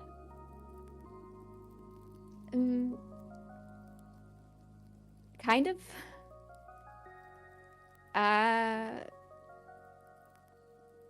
Like nightmares. Nightmares. Just bad dreams. You don't have to tell me about them. But I'm sorry you do have them. I mean, I figured that's something that maybe you would deal with, people who've been through a lot. Kind of stays on your mind. Surprisingly, I don't dream. I don't think I've ever really dreamed since I was young. Or if I do, I can't remember anything, but usually whenever I have visions, they happen at night. Visions for your ghost friends? No, just visions of things that are going to happen in the future. Visions of possible things that we could deal with that are kind of coded in a way. So you're kind of like an oracle? As well as the daughter of a god? No, I wouldn't say that. I can't predict the future. I can't really see into the future. I honestly haven't had a vision in maybe a month. But I had a vision of my garden, and everything that was going to happen to it. I remember having a vision earlier when we all first met each other, and it was about someone who we were going to fight. So, stuff like that. It's not often, fortunately, not as bad as nightmares that can keep you awake every night. Yeah. Well, and she'll lift up a cup to Basil of the tea and be like, maybe some of these herbs will help. I hope so, and if not, we have more water and different herbs. True.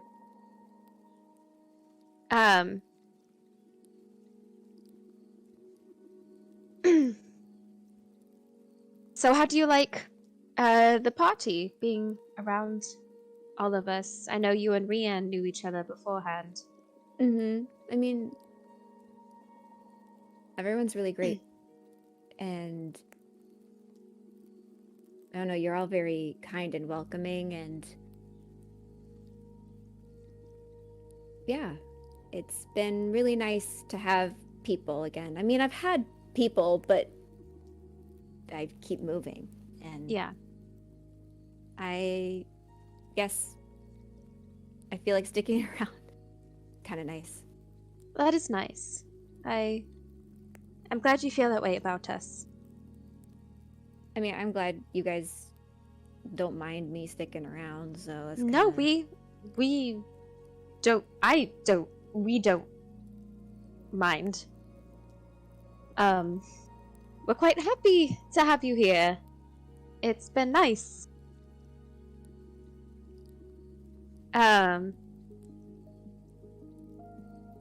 So, women.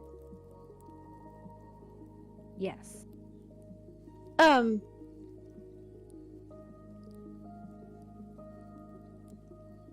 You know, I'm women. aware. Do you like them?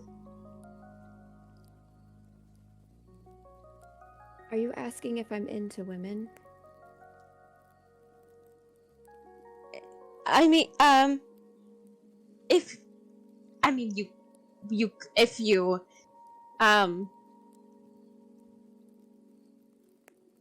yes. Yes. I'm actually Oh. only into women.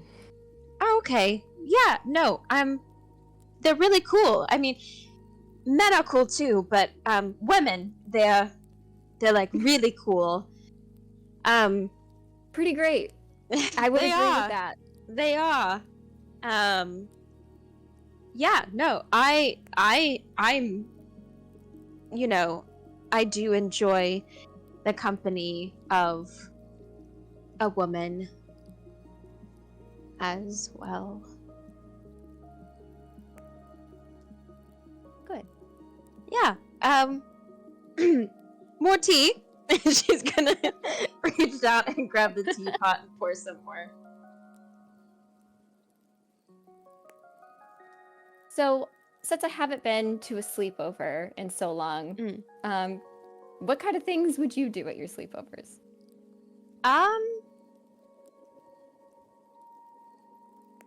I guess it would have been different had I had them as a child. I know a lot of kids do more playful things, I guess. I was never one for making the forts or... Oh, really? That's I've what never... Isaac and I would do all the time. Really? Mm-hmm. No, I've never made a fort before. I mean, Rianne would help us so that the shit wouldn't fall over, because we were really short at the time. But that's what we did. It was really fun. But what else did you do? Oh, gosh. I mean, we would always play heroes.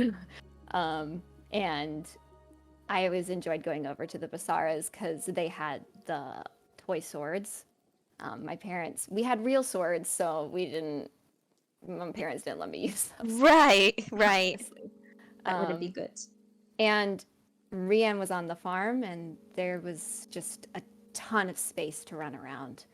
Of course, we would get yelled at sometimes when we would get in the way of like the crops and things and affect harvest. Right. But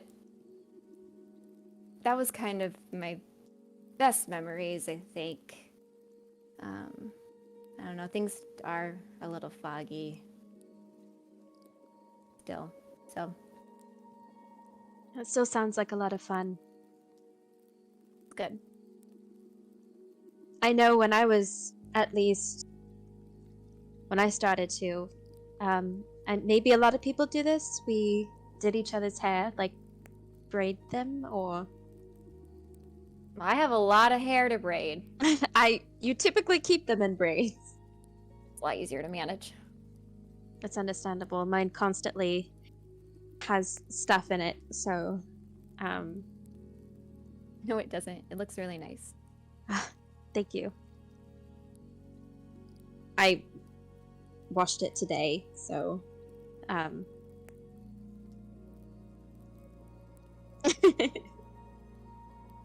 don't know. You make me feel very comfortable. Well, that's good. All of you do, but this is nice. I think even though we had a month of not having to worry about fighting anybody and saving the world. There was still a lot that we had to do, and I thought that maybe it would be nice to make sure that there was at least one night that was completely relaxing.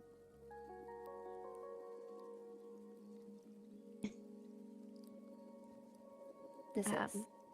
Good. And they'll probably, I don't know, braid each other's hair, or Yeah, and I maybe think she will, like, at one point take Basil's hand and say, I really enjoyed dancing with you the other night. It was a lot of fun. you see Basil, she looks down at where Enid's touching her hand, and she looks back up and her face just goes red. Yeah! No, I love dancing. I did it a lot as a kid. Basil, you can see that Enid's face is blushing too.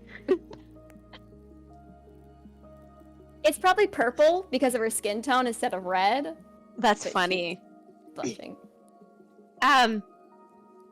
Yeah, no. I'd love to dance. And even though I know all of those super formal dances because I was forced to learn them growing up, I still like to have fun and just kind of jump around and flail my arms. Yeah, I don't know any formal dances, but I do love dancing. So maybe we could dance again sometime. Yeah, When no. between, you know, saving the world and rifts, which is very important, and we're doing the important stuff. Right. You know. Well, you know, it's some people dance to no music. It sounds kind of hard. Well, we could sing a song. Like, I know you a wanna lot of dance right songs. now. Oh no, I'm okay. Unless you want to dance, we can dance. I can think of a song.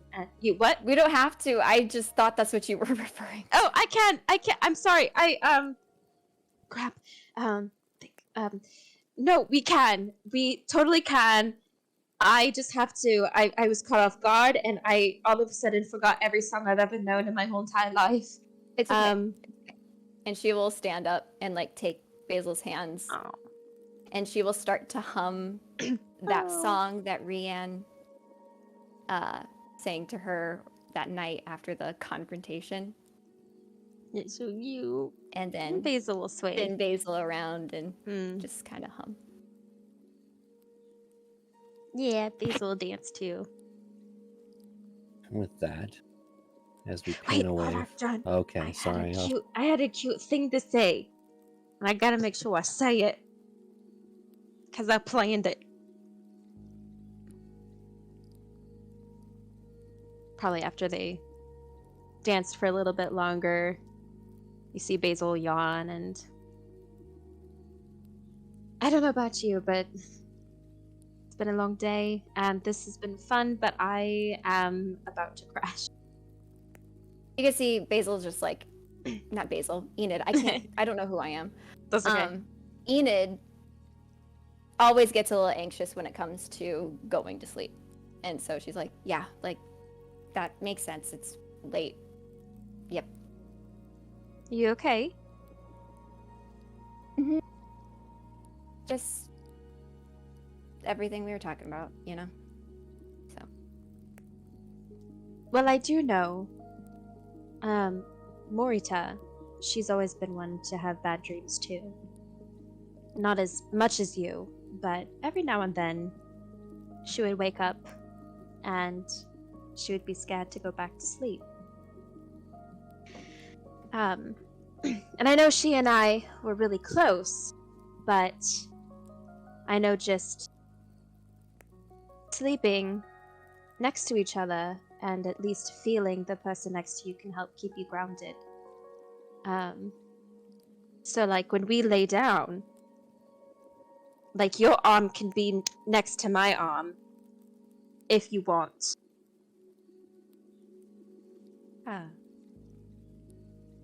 Yeah, that would probably help, I hope. That'd be nice. Yeah. So Basil will start making a little nest of the blankets and start pulling it over Enid. I know you're nervous, and I don't want you to not sleep because for any reason you may not want me to see you in that state, but I promise I'll fight off the bad dreams if they come for you. Thanks, Basil. And you can see her start to relax. And they just kind of, like friends, snuggle up to each other. 6 feet apart because they're not gay. Not gay. All right. And that's it. End scene. End scene. Another day goes by. And we pan over to Gideon. Knocking at Basil's door. Oh! Wah. Is it the next morning? It's a day later. Oh, okay. Yeah. That would have been funny if it wasn't. Basil, you free? Enid just jumps out the window. Yeah. Yeah. What's up? Basil is still trying to put so much of her heart into learning how to make these healing potions on her own. John, I don't know how close she is, but she's still trying. I'll make you make a roll soon. Okay. Nothing yet.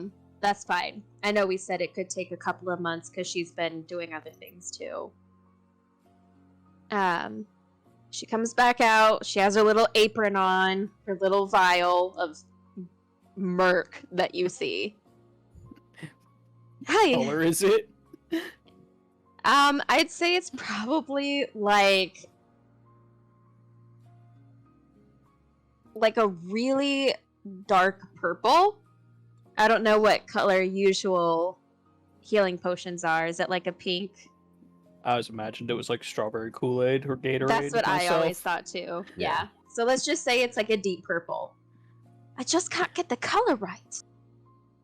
Are you making poisons? Surprisingly, no, not this time. I'm actually trying to do the opposite. I'm trying to keep us alive, but don't drink this because it might kill you. Oh. Kind of like glancing in to see your setup. May I make a suggestion? Sure. The heat you're using to keep everything together. I know fire isn't one of your magics, but I would use magic to make it more consistent. Open flame is very hard to control and keep steady.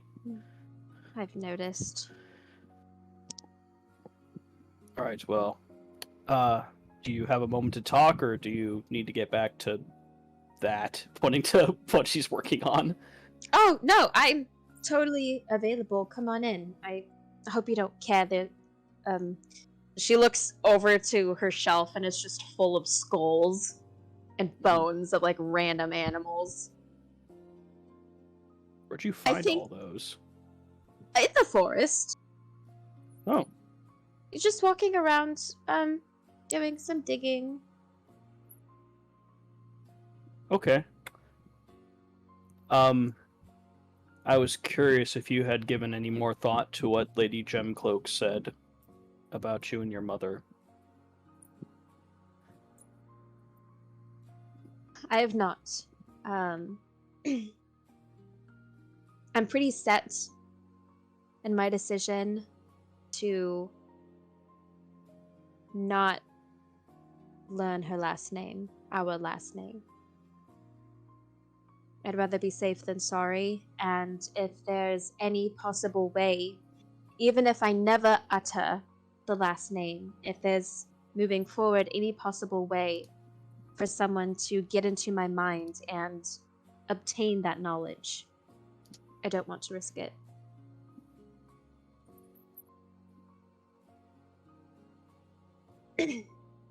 Not even if it was the only way for you to be reunited with her.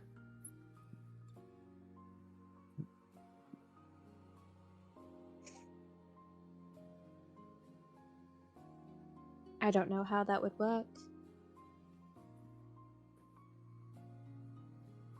I know the name is powerful, but I don't know how much power or what it entails, so I'm not quite sure how it could even help reunite me with her. As she said, there is power in the name. The more you know about her, magic has a way of allowing us to reach across, sometimes even the planes, to feel those connections. When I went to the astral, it was unlike anything I had ever experienced, but it also felt right.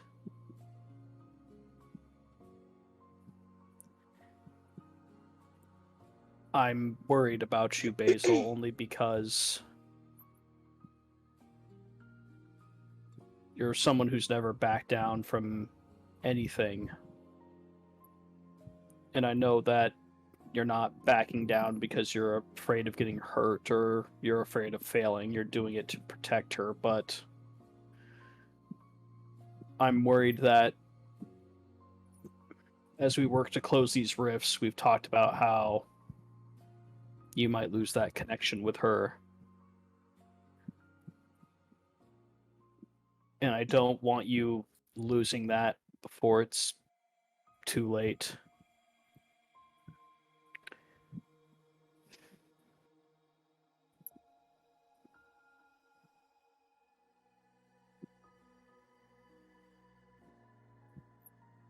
I feel that I'm completely at a loss. It's so difficult to try to put my wants aside when I know that those wants could possibly do more damage than good. Whether it be continuing to worsen the planes to possibly put my mother at risk.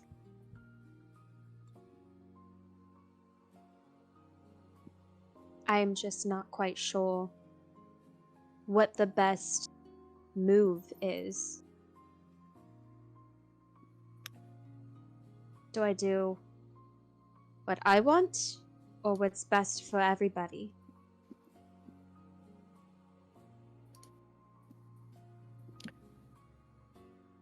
Before we went down where your house used to be, I had a chat with Enid on watch.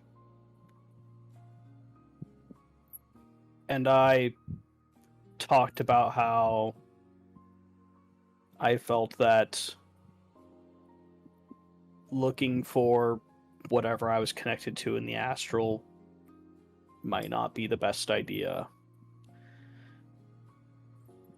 How maybe I didn't want to know if I had a family that was still alive. Maybe it was easier just to not know.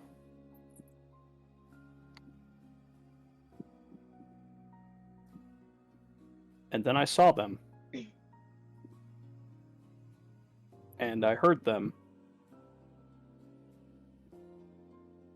And it was very brief and in flashes. And I know they're gone.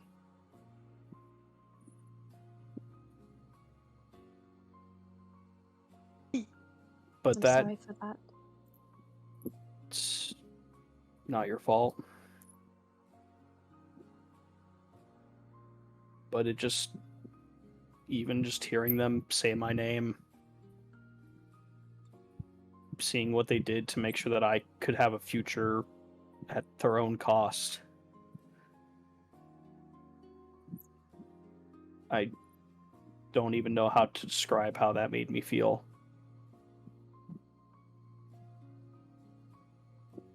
I don't know what the answer is, Basil, but I promised I would help you.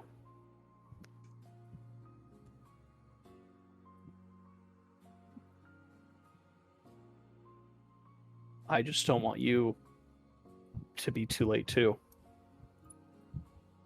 Not when she's out there. It's hard because I know she wants the same. I mean, of course she would want to be with her child. Any mother would. Or hopefully any mother would. But she also knows that she has a responsibility. And even then, we would have to deal with the other gods, and I don't know them well enough to know how they would respond to what they could do. And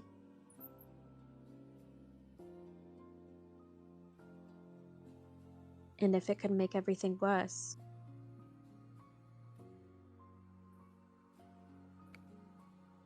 I don't want to get her in trouble.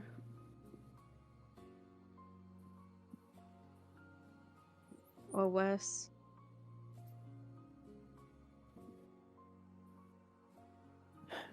I cannot see the future, Basil.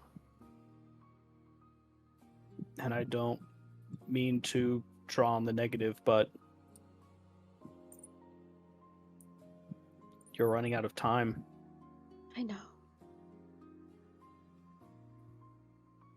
I wish there was an obvious choice. I wish it was just an easy decision. I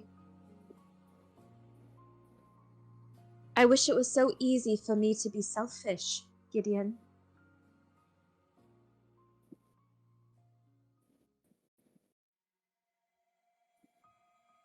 But I don't...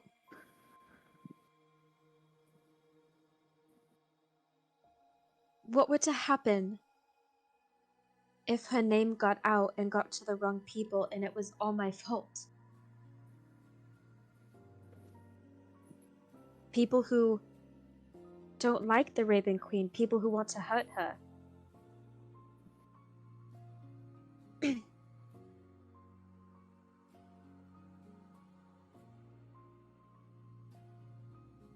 I don't know.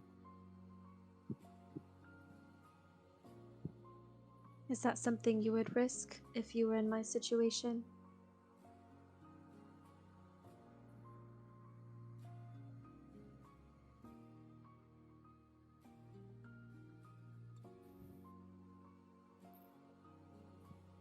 I'm not sure there's anything I wouldn't give to just talk to them once.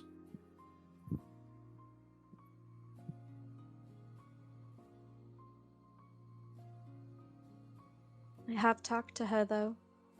Many times. I've even seen her physically 2 times.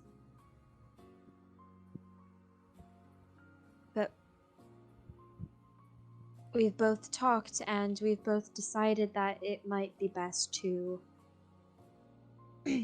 pull away from the contact a little bit. Just to protect what we already have. But at the same time, we've also discussed how we should just try to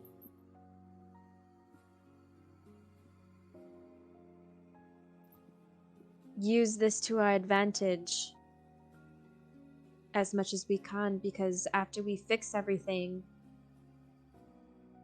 our connection will be completely severed.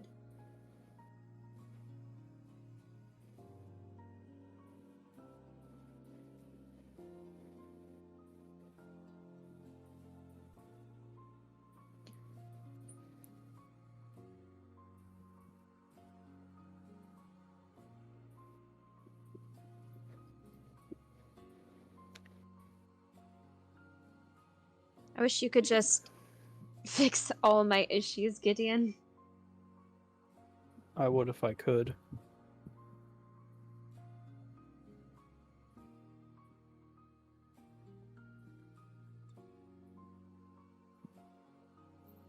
The world is full of infinite potential, Basil. But very rarely are answers found when they aren't being looked for.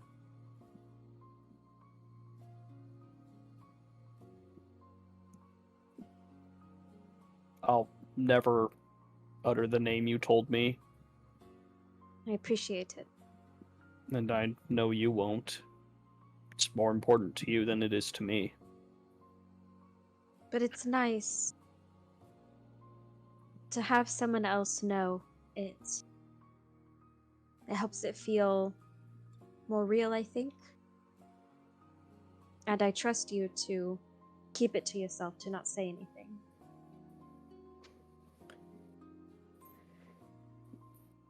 I will support you in whatever way I can. And if you look me in the eye and say, never speak of this to me again, then I won't. I would just hate sometime down the line in another life of yours, you regret not fighting for it.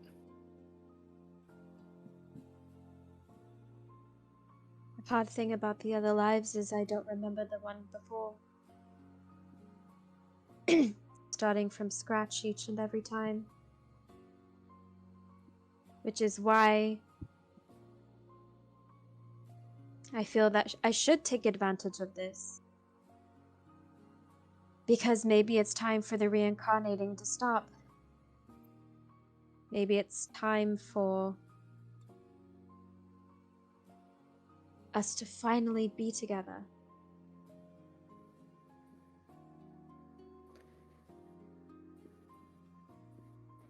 Gem Cloak, you first. I was just gonna say, I could just ask her. I mean, maybe it's best to get the permission from the person who it could affect the most. Perhaps. I just know Gem Cloak said one of the reasons she used so much magic to bring me back was that fate or destiny had brought us together to help see this task through. With so much responsibility on our shoulders, I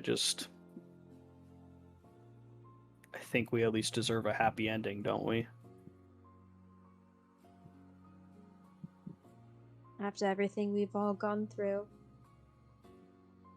I hope that everybody could get that happy ending that they deserve.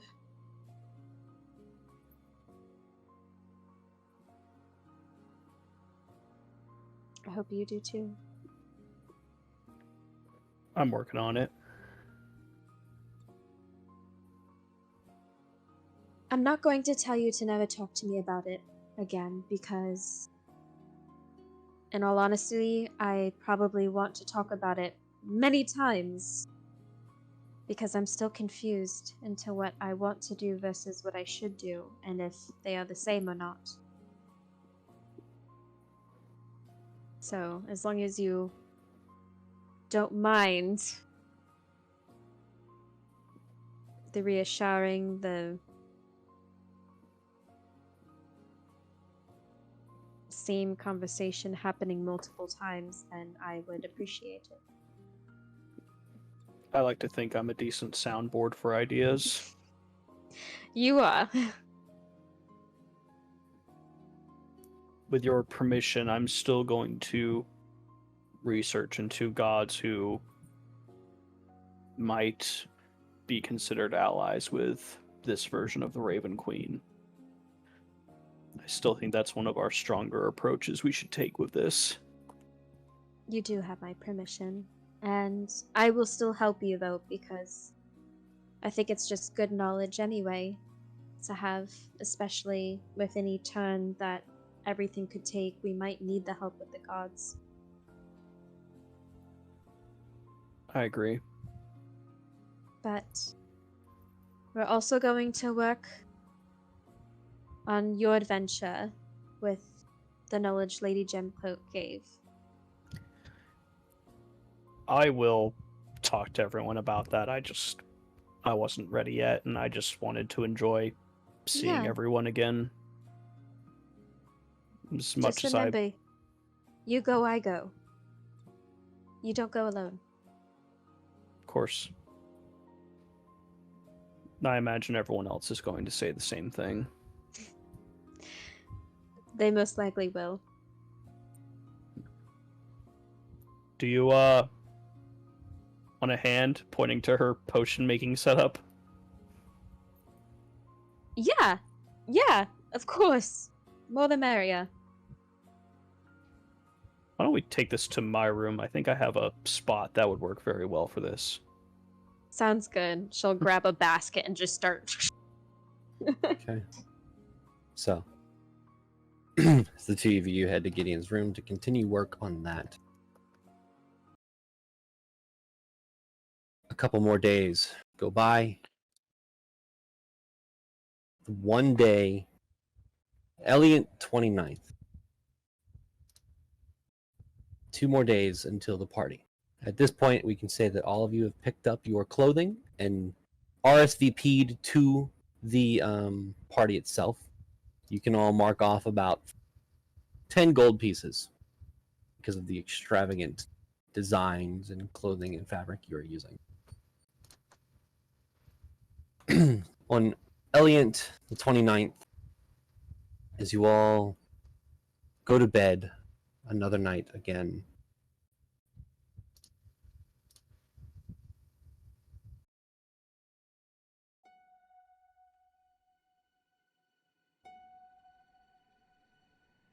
Rian,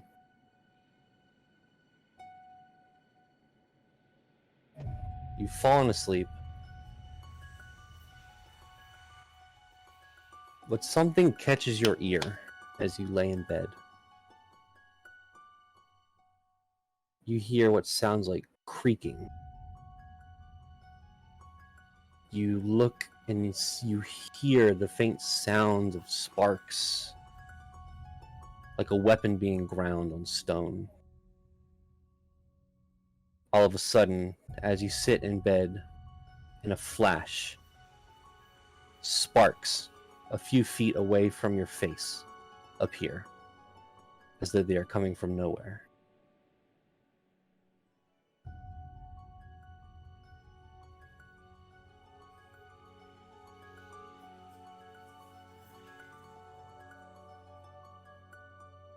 Next to the sparks, a chicken appears.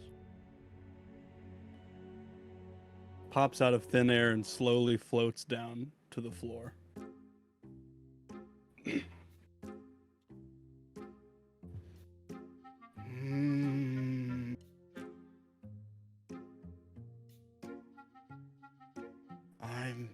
I'm the chicken ghost. What can I do to help you, chicken ghosts? Look at him. And 2 more chickens just appear and slowly float down. There's now just 3 chickens in Rian's room. Oh, no, here they come. And then 5 more chickens appear out of nowhere and slowly float down into into Rian's room. Oh my goodness. Chicken ghost, what can I do to help? What's going on? There's nothing you can do. Oh, There's that is just quite tragic. chickens appearing and have the sparks.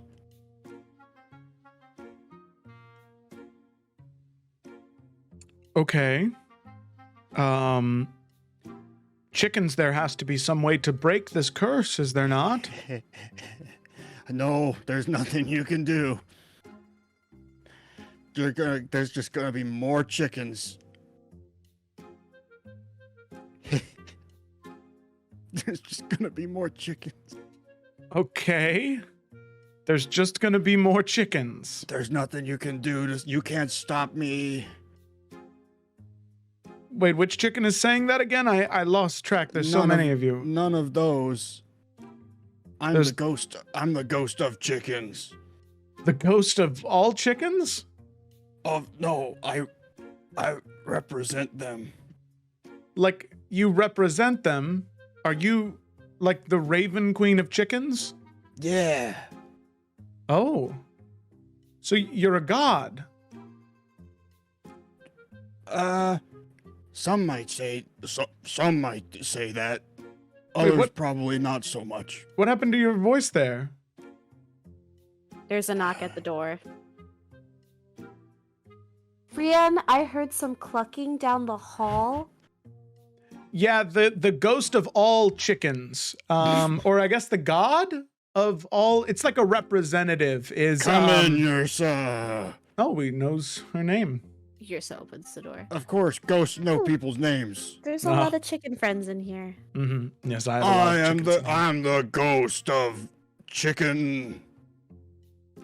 Oh, ghost of chicken, what could we do to appease you? I already asked that. Nothing. There's You can't nothing do we can do. anything. Oh, And more sparks start to appear. They're just going crazy. oh my goodness, what have you done to upset the chicken god? I'm assuming I've eaten chicken before, and I think that. Well, we all might- know that's wrong. Yeah. But Maybe you should abstain from eating chicken, Rian. No. yeah, that's the stop eating chicken. Oh, what- would that appease you, chicken That god? would appease you? That it won't stop me, but it'll slow me down. Okay, we're having a good start. What- Rian, what from if this point I- forward, what no if more I- chicken? No more chicken and no more eggs? Oh, definitely not, right? I'll Chicken think god? about it. I'll Think about it. it. All right, no more chicken, no more eggs. Okay.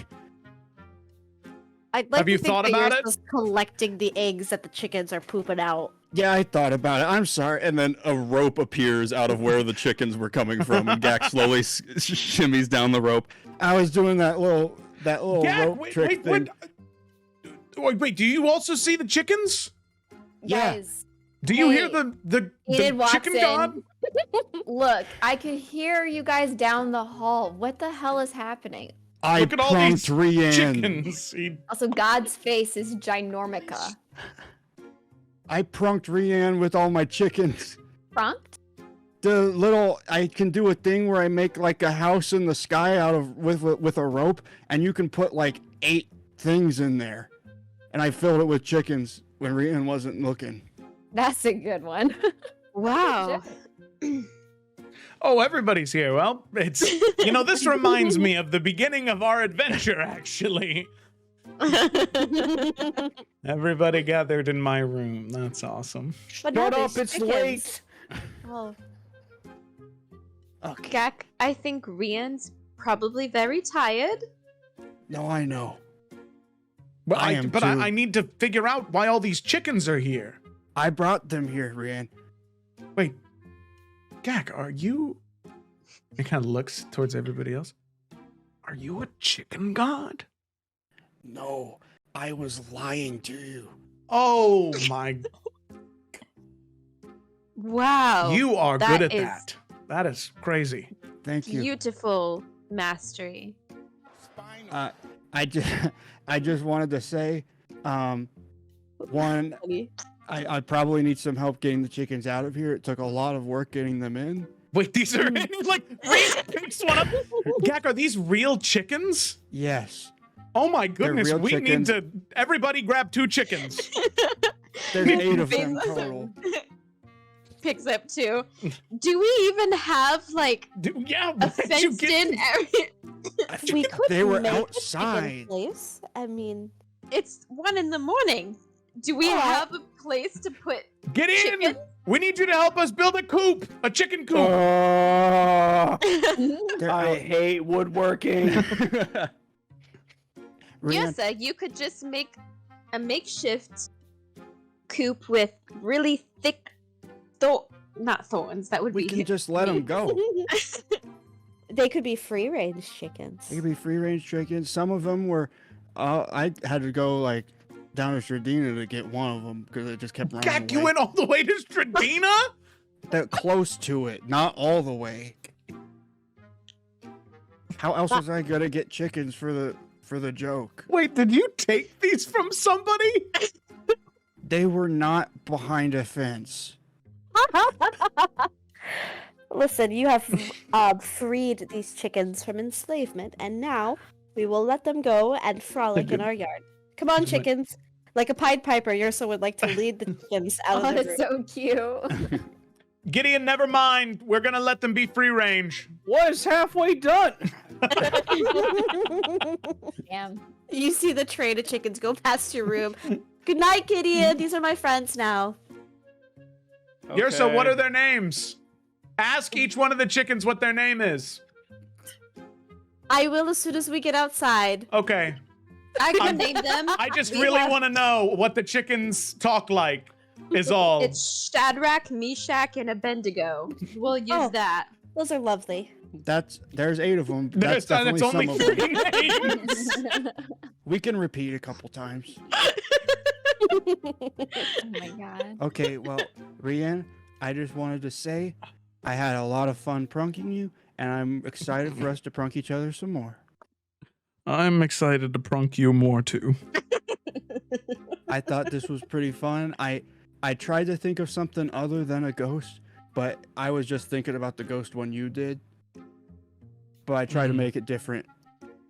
I have a feeling that this competition is going to quickly get out of hand because you can use magic. Well, what I was gonna say is that the only way I could hide from you was with magic, and you hid from me by being yourself. That's a So good I think point. that you were really stealthy.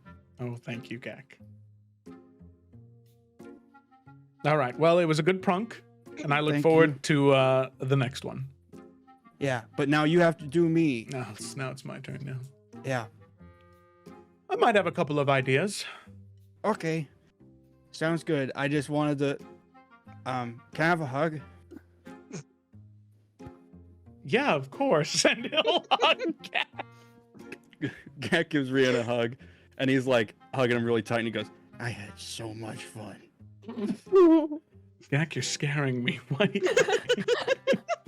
Rian, this was just so much fun. I thought for so long about this chicken thing. It was very fun. Thank you for starting this. Okay. All right. Good All night, right. Gak. Good night. You can let go now. Okay. Okay. All right. Good night, Rian. Good night, Gideon's Gak. just in his room, looking at a half-made chicken coop. I created an artifact that connects me back to the astral sea. Fucking And the chicken, chicken coop. coop. Gak walks by everybody's rooms, and you hear him going, I like to imagine that as that's happening, Rian like shuts his door and puts his back up against it and is like, "My gods, I've created a monster." Look at what you've wrought. All right. Time skip. On that note, I'm not letting any of you do anything else. What do the chickens sound like? That's it. What are the your went to go talk to the chickens? I'm gonna be nice to John. John, you may continue. I do not ask the chickens their names. They sounded like this. It sounded like this. I definitely didn't ask him. Gak accidentally found chickens. demon chickens for a bit. Eldritch horrors disguised as chickens. Okay, so I don't think I've ever had a time DMing where I just don't know what to do after some... Go to our party. Yeah, I Yeah, know. you time skip, I you set know. the scene, play some nice music. Fuck. Turn the current music off, that'll make you feel better. God. Okay. Hold on. Do I do this and then things? There we go. Okay. Nice. I Hold on, like that drink. the chicken gif has been very clearly visible on the Twitch stream for the past 2 minutes. NW Merchant says, "Why did you teach him to prunk?" Okay. Jumping back into this game. Elliot the 30th. The party, you gather your things, gather your new clothing, and head down from the mountain on your day's track to Shredina. As you make your way through the dirt roads that wind to the gates of Shredina, you see very many people on this road. There are a lot of carts, individuals walking on horses. The day before Harvesttide, all of you know that Harvesttide is a pretty big deal. One of the more celebrated holidays, other than Winter's Crest. As you make your way into Shredina proper, you see that there are banners and flags and decorations of fall-time leaves, pumpkins. An assortment of fall and autumn decorations line the streets and buildings of Shredina itself. You can hear the people just... Oh, wrong one.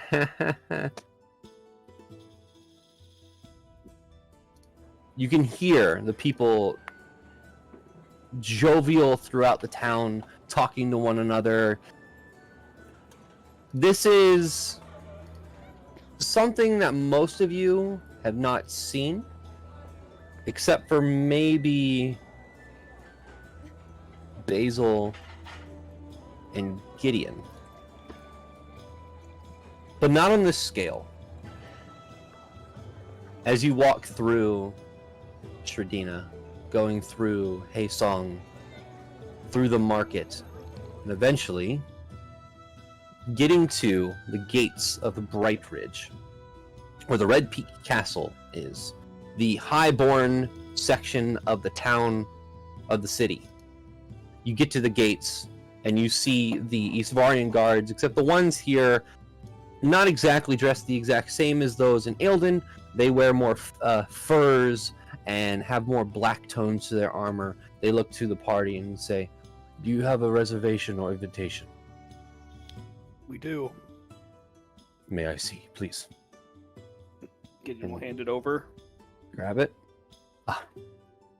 Follow us. We will escort you to the Red Peak Castle. And Thank you.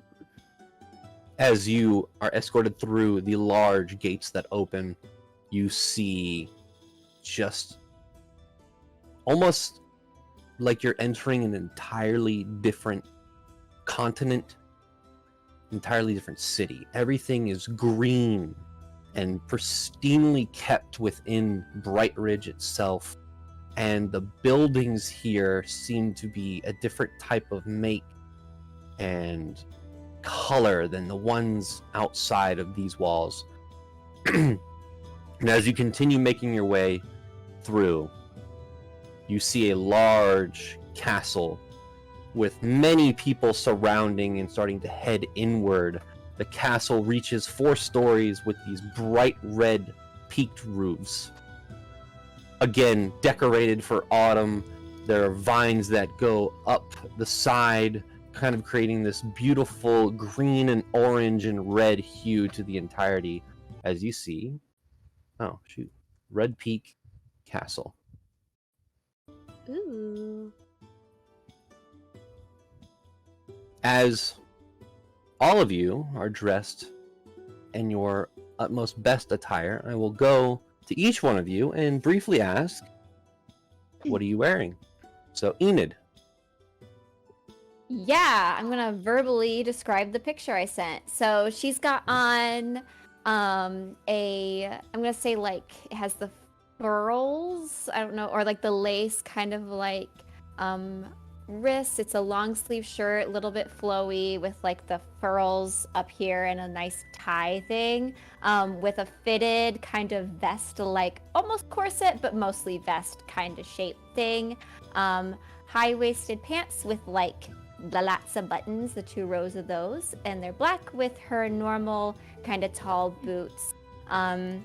And her hair is done differently. It's actually not in the 2 braids. She did a little bit of a nicer braid, one long, one down the back. Tried to be a little bit more intricate. You can see where she screwed up, but she just kept going. She tried, and she thinks she put the outfit on correctly. She followed the guide of the person who sold her the fit. And she's constantly fixing it, making sure that she doesn't look stupid, because she feels stupid. Okay. Rian. Yeah, so I too will describe the picture that I sent. I know I took notes. It was good. So Rian is wearing a 3-piece suit, I guess would be the best base for it. So he has a basic white undershirt that has a sort of a V collar to it that dips down just a little bit, and then there is this long vest that drapes over the white shirt. The vest on one side has a very subtle stripe pattern to it. It's black with the stripes being a dark charcoal. And at his waist, there is a white piece of rope that is tied to cinch the waist just a little bit. Obviously not like a corset, but just a little bit of definition in the vest. And the vest goes about down to his knees. And then on top of that, he has a jacket that is over top that is also black. And the back of it, there is a section of the jacket that is decorated in this intricate, almost like paisley-like pattern that is black and dark charcoal to match the detailing on the vest. The only other thing of note is that Rian typically has his hair up and tied in very tight braids to keep out of the way, but in this moment his hair is down, and his hair goes down to about his chest when it's fully undone. Okay. Basil. So, Basil, always the girly girl. She has a beautiful gown, very big and fluffy. It has a sweetheart neckline, strapless, and it flows down in multiple different layers. It, the base of it is tulle, but then it flares off into kind of ruffled pom-pom looking ends, and it just slowly gets bigger and bigger and bigger. It's beautiful, big old ball gown. Awesome. Gideon. Gideon really is wearing a 3-piece suit, but I'll go into more detail. Pants-wise, they're a nice, like, kind of gray with some thin white stripes just for kind of some accents. His got a plain white undershirt. He's got a kind of like a black silk vest with like these kind of like gold/orange like kind of flowers that are mixed into the design. And he has one of those like kind of like the neckerchief like ties that kind of go down, and also like the matching pocket square over his jacket. Unlike the photo, he's actually wearing the new Bulgra jacket instead of that jacket, just because, suave. Mm-hmm. And he'll, just because, it means something here, he'll have his knight pin on the jacket. Okay. And Awesome. he'll have the quelling cane and his top hat, of course. Of course. Gak. Go again, Ryan. So do it better. At first, when everyone was leaving the keep, Gak had tried to walk out in his full suit of armor, but he quickly was like, "This is not going to be good for a whole party. I'll go back in." So then he goes in and changes, and Gak comes out in a familiar outfit to everyone but Enid, as Gak is wearing the skirt, the blue skirt, and the yellow blazer that he wore the last time they went to a ball. Hell yeah. Hell yeah. The sparkly sequined yellow blazer and the blue skirt. With his normal boots. Yep. And your son. Yes. So Yursa, again, similar to the picture, is wearing like a long, cool dress, very cottagecore vibes with different colored flowers embroidered into the tulle. It has a very low neckline, and I just imagine the sleeves would be longer since it's starting to get a little chilly. But everything else is pretty much the same, that kind of like deeper, like off green color. She's not wearing any shoes because she never wears shoes. Even to fancy events, I don't think she would wear shoes. She does have like little lacy things on her feet that kind of mimic shoes, but nothing on the soles of her feet. I will also say that the flowers that are on her dress are more like orange and yellows and reds, as kind of to match the falling leaves. And since she is an Eladrin, her skin tone doesn't change, but her hair starts to change color. So like as the leaves are starting to turn orange, her hair is slowly starting to become like this burnt auburn red color. And so are the flowers that just kind of naturally grow on her, starting to change to the same color as the trees. So yeah. Awesome. So, as you get to the main gate where everyone is heading in, and you can see many people heading in, most of the people you can see hold themselves in an elegance and a nobility. There are very many important people here. As you get to the gate, the individual kind of making sure he gets everyone's names, you know, the checklist, he looks to all of you and says, what is the name of your group? Seekers of Insomnia. And he looks, all right. Will any of you be bringing in any weapons? Just the one sword. All right. Wow. Nothing else of note. This is fine. I will note that Magical here. cane, just for honesty's sake. Thank you for your honesty. And he starts to write it down. You remember last time you were at this, at the the Blackmore's party, they removed all of your weapons. It doesn't seem like that's the case here. They're just noting it to make sure. Gideon slowly glances at Basil. What? Do you have anything? You good? I have my chomp. I see. And then she You don't slowly, have like, the. she slowly pats her hair into place. Ah, got it. We're I good have here. My staff, but it's really just a pretty staff. You could hit someone with it if you really wanted to. I won't, though.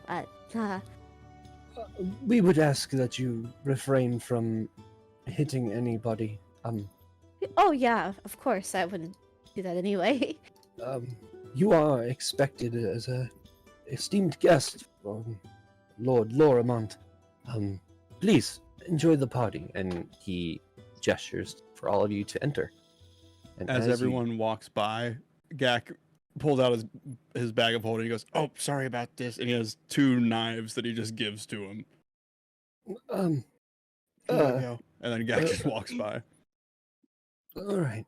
And he kind of turns around and hands them to the guard that's nearby. And as you walk in,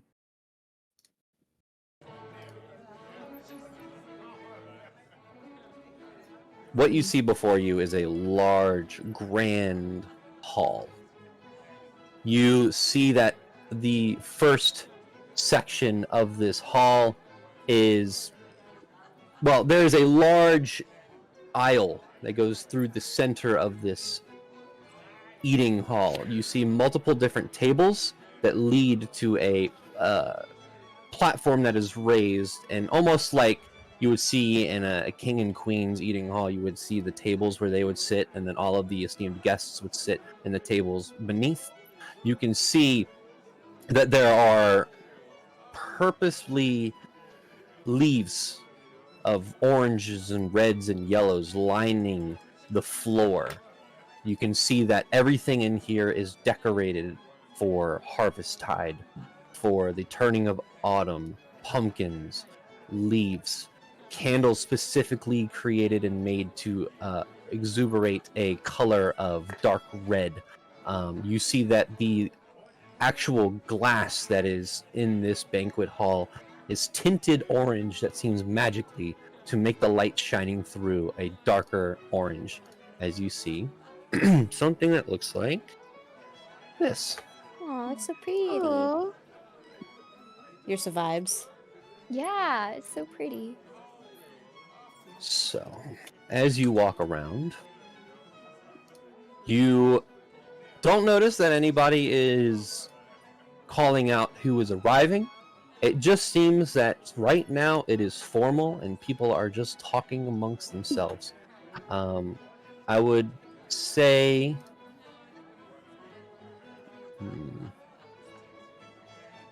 I would assume everyone's taking a cursory glance over just everyone in the room in general. Yeah. So, first, you would see there are many individuals here, those that kind of stick out.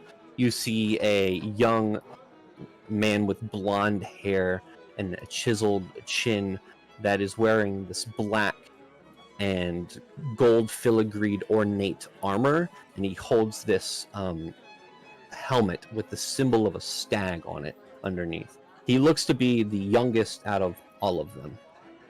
You see another individual with looks half elven with dark brown hair pulled back into a bun with this gorgeous green and gold dress with this gold crown around her head and piercing green eyes. And I will show these people to you as I do it. Where is he at? Nope. There we go. This was the first individual you saw.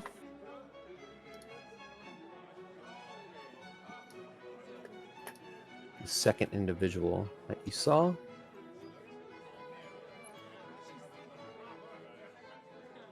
You see another individual that has a dark blue and gold naval coat that is draped behind with a dark velvety blue cape. He has long gray hair, curly, and a long, well-shaven beard. You can see scars among his face, as you see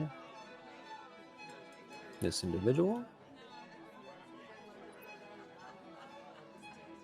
You see another individual with a very ornate, iridescent white silken gown that has many silvery beads engraved and embroidered into it with these gold necklaces that adorn her neck. You can see her almond-colored skin and very big, bushy, but curly and well-maintained hair. You see this individual.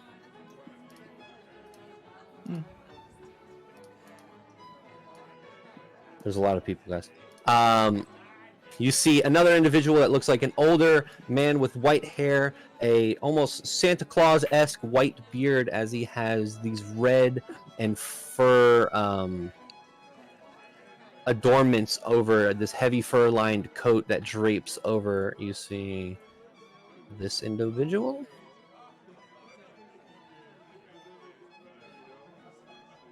And the next one you see is an elven lady with a bright white gown with stark white hair.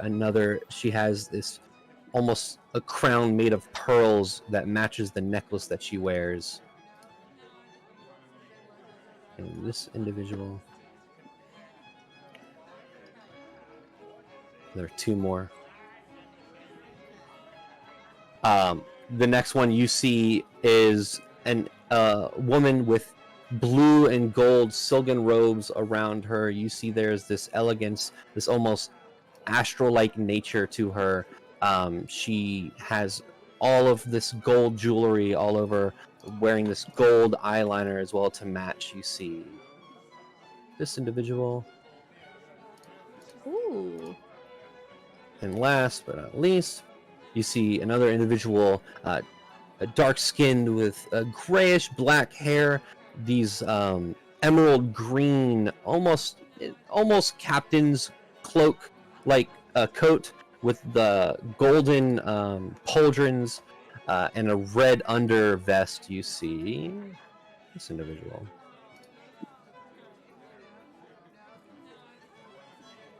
Now, amongst all of these people, you see they are conversing with each other, talking. You can overhear just the small tidbits of talking about business, talking about what they own and trade and whatnot. And there is an individual that makes his way as you kind of are just kind of walking into the party, makes his way towards you all. A individual that looks to be in his mid-40s, has silver-streaked dark hair that seems to be framing this very chiseled face. He has these deep-set eyes. He wears this crimson doublet that is adorned with this silver embroidery that signifies his noble status. You see he wears this very ornate and large gold necklace with this large ruby at the end, you see. This individual, as he looks to you, as he walks over and goes, "Oh, hello. You must be the individuals from Stormhold Keep. Allow me to introduce myself. I am Lord Alexander Lorimont. I sent the invitation to you all." It's a pleasure to meet you. I am Gideon Kirdan. It's nice to meet you. And I assume all of you Yeah. go through. Yeah. He looks to you and says, "Well, happy harvest tide. It's good to meet the new neighbors in, well, the vicinity. That keep has not been, well, people have not lived there for a while. So make yourselves comfortable. There's much food to feast upon. There is going to be lovely music throughout the evening. Please talk amongst all of the other individuals. I'm sure that you could make some business propositions, and welcome to Red Peak Castle. If you need anything, let me know."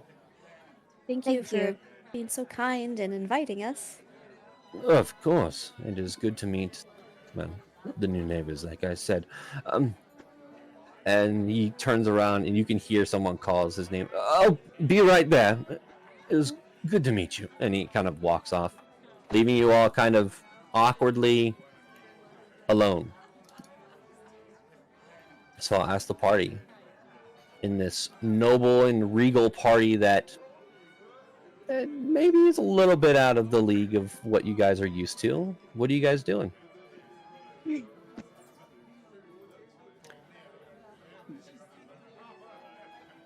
I'm gonna go converse. Okay. Gideon breaks off to go converse. Gideon, where do you head first? I mean, is there any sort of like group I'll that show seem to be this. having like a, you know? Bless. Oh yay! Thank you. This is nice.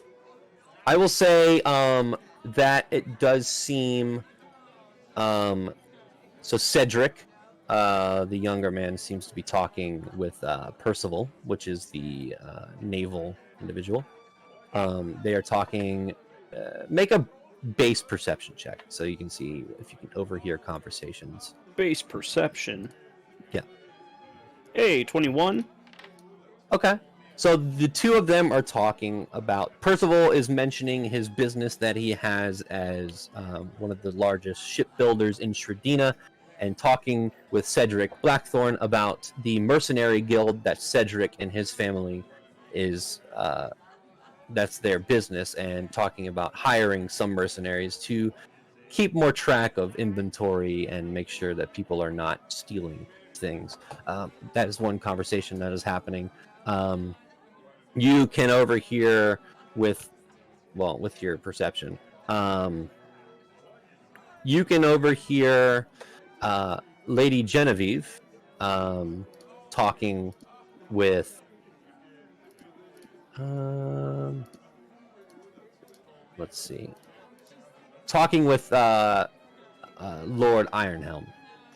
You can hear that Lady Genevieve is mentioning how their two businesses could possibly align, as he owns one of the largest blacksmithing franchises in the continent, and she owns one of the largest magical artifact businesses in the continent where they could probably get together and make some things together.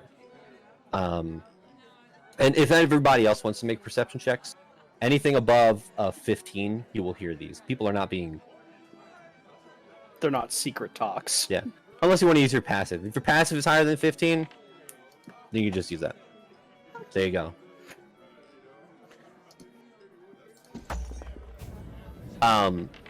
You would overhear a conversation with Lady Arabella Frostwind and Lady Isabella Whitewood. Lady Isabella is talking with Lady Frostwind about her wine business and how that could be lucrative to oh my gosh, I'm getting all these names mixed up already. Lady Frostwind's theater company, as being able to import wine to her theater company would, well, probably sit well with the guests who would attend.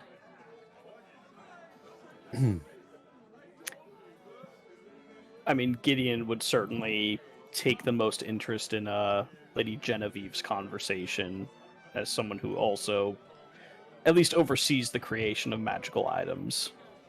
Okay. So Gideon heads over to that conversation. Is there any other conversations that the rest of the party is going to head over to or talk about? I think that Rian would make his way over to Cedric and Percival and strike up conversation with them. Okay. Anyone else going to anyone in particular? I think for the most part, Basil's probably just going to rock around, get an idea of the layout. Not knowing anybody here, she feels kind of awkward just to walk up and talk to random people. So she'll probably grab, I don't know if they have like glasses or flutes of champagne or whatnot. But they have all of that. Okay, she'll probably have one and just, walk around. Okay. And I will say, Basil, for you, as you kind of are going to get some near the beverages, you do see the wines. One in particular catches your eye with the name called Foxmantle.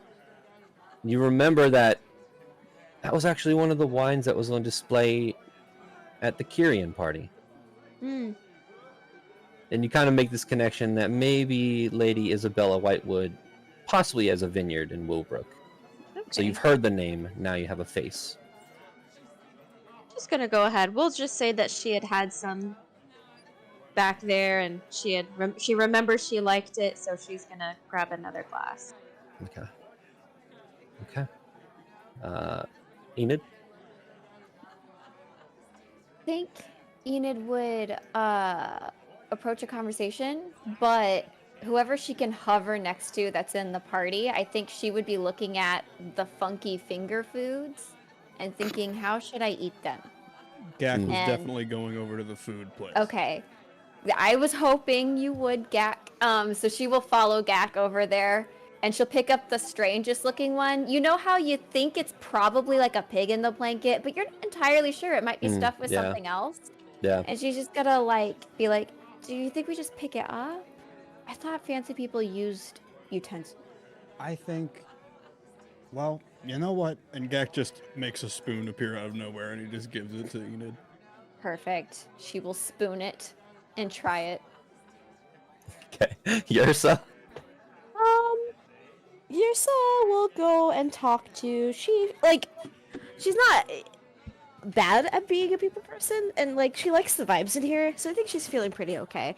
So she'll, Lady Frostwind, whoever she was talking to, she'll just pop by. Yursa's not someone who's gonna be like, "What's up, ladies?" But she's gonna just kind of also hover until spoken to. But if not, she just wants to be polite and listen. And the Okay. Frostwind girl looks cool, so Okay. she'll just Awesome. vibe. So, starting with the first conversation of Lady Genevieve and who was it? Oh gosh. Lord Ironhelm. You hear as you're walking towards them, Gideon. You hear Lady Genevieve. Well, of course we could get something together. I'm sure that well, you said your shops are where again? And you hear Lord Ironhelm say, I have it. One of the biggest blacksmiths in Kilbadere. Oh, Kilbadere.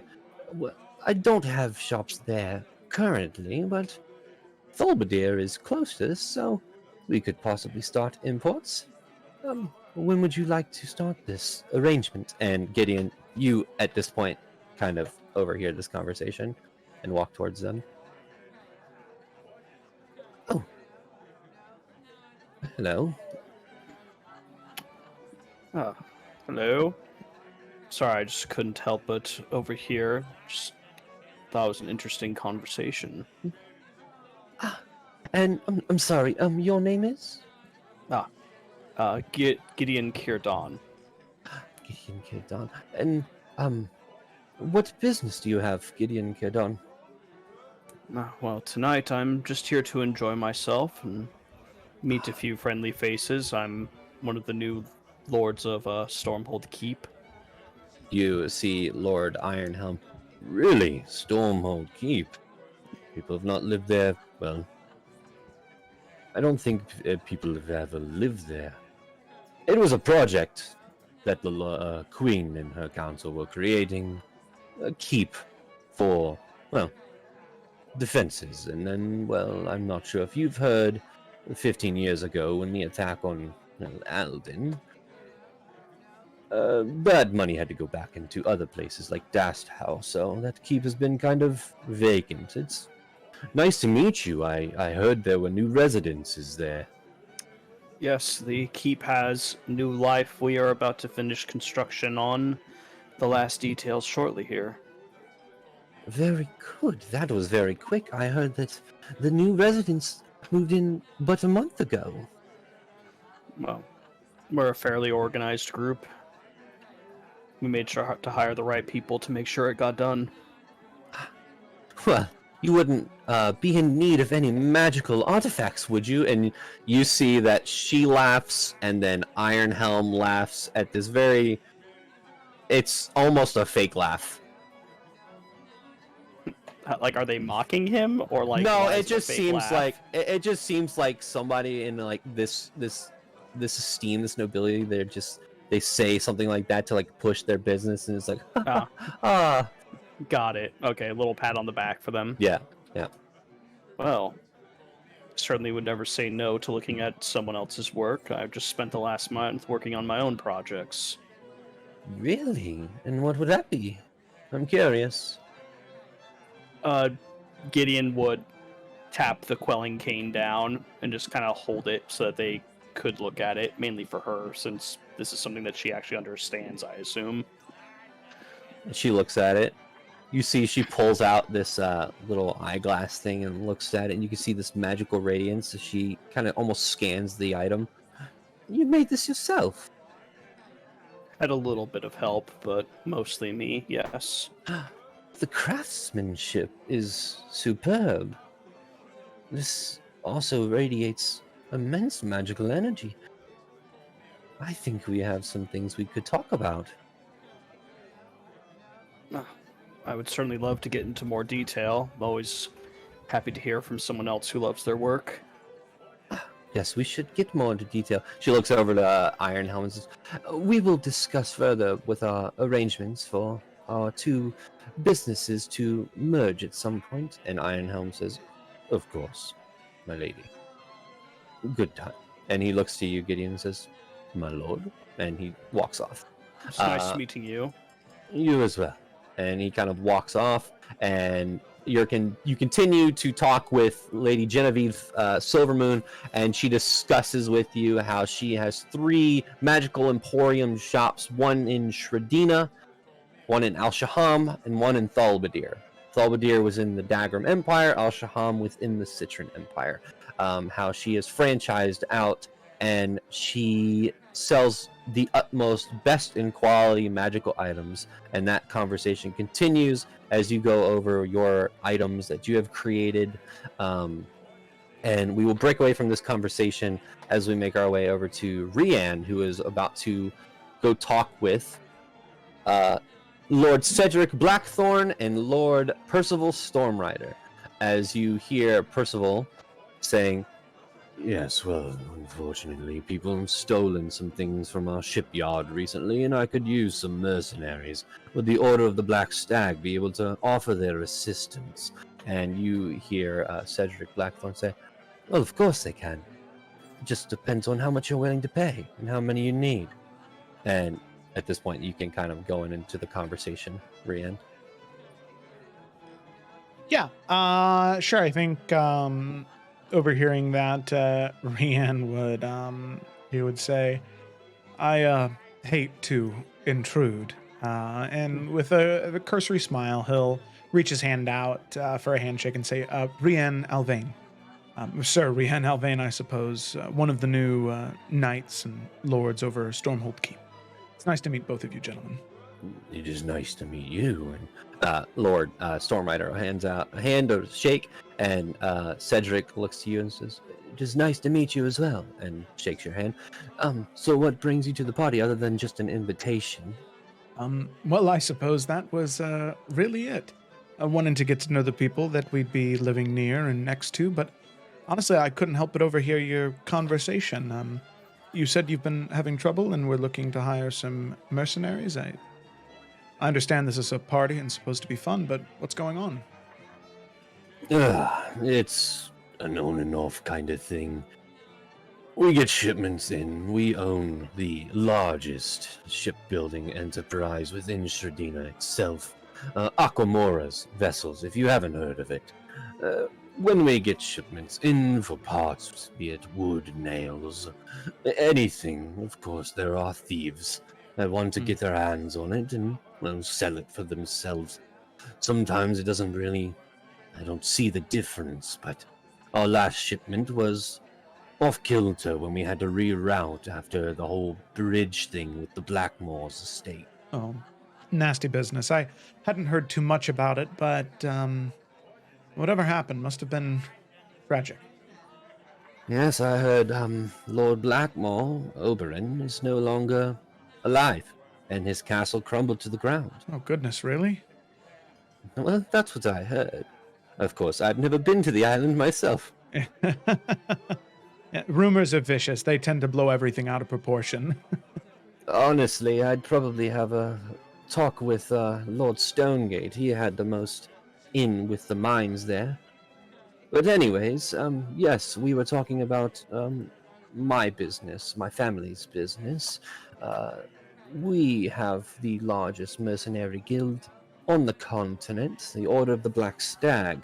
There's a couple buildings around, and are you looking to invest?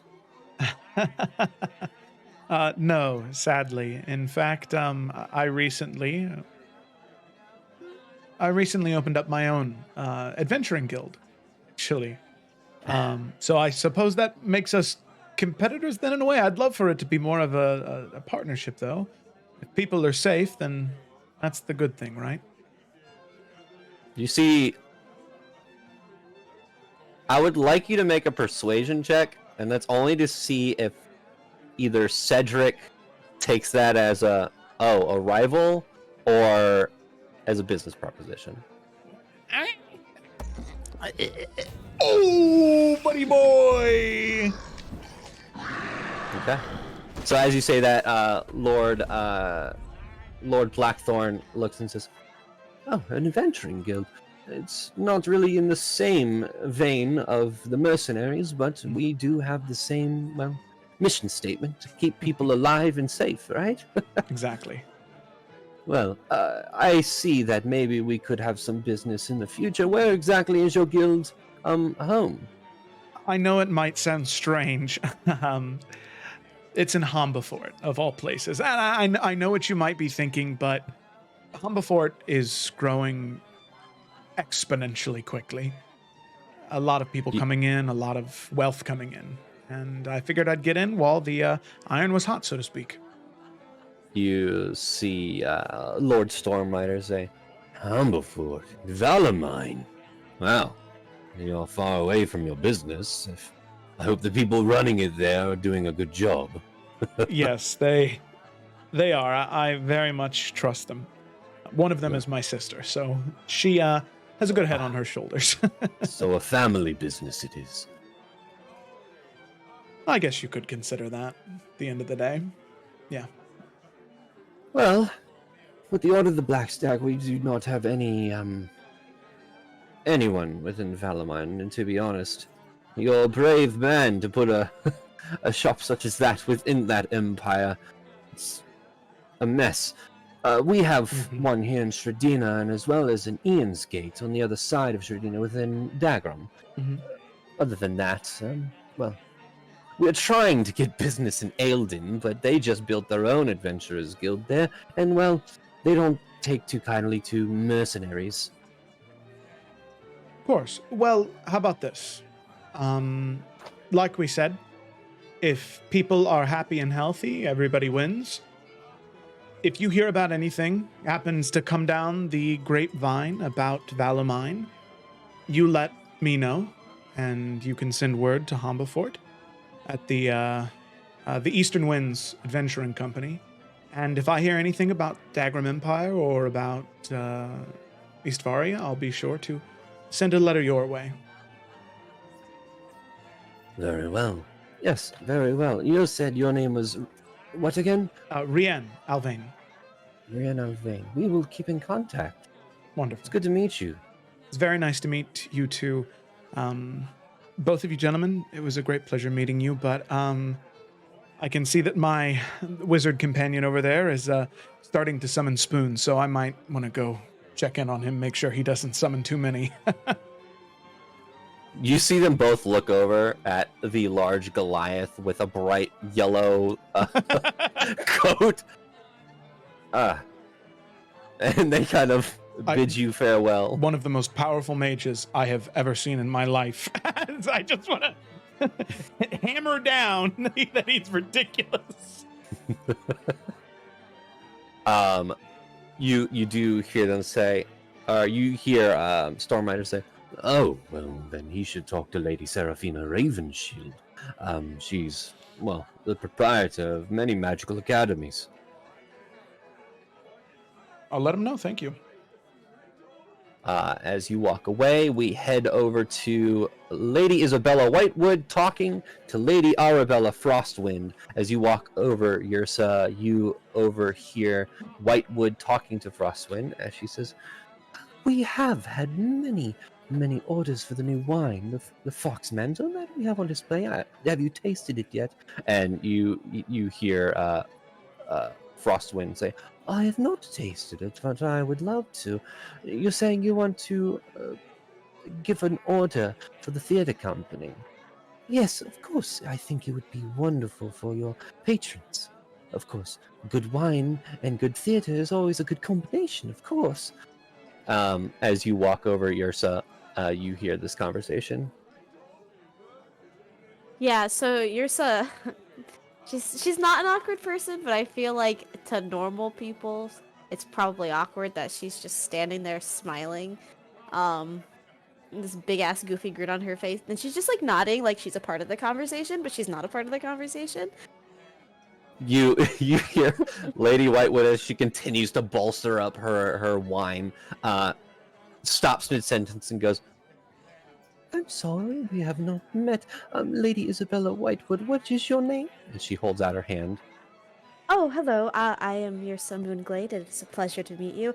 I'm sorry, I didn't want to interrupt your conversation. You sounded like you were really going somewhere with that, and I didn't want to intrude. No, not at all. We were just talking business. Do you have a business within the wine and or theater? Oh, no. Well, where I'm from, we would put on performances all the time, but it wasn't, you didn't really pay to attend it. It was just kind of a, like a gathering that we would do. Oh, really? And you hear Frostwind start speaking. Where exactly are you from again? I would love to go see these plays. Oh, it's just small village outside the Malagrove.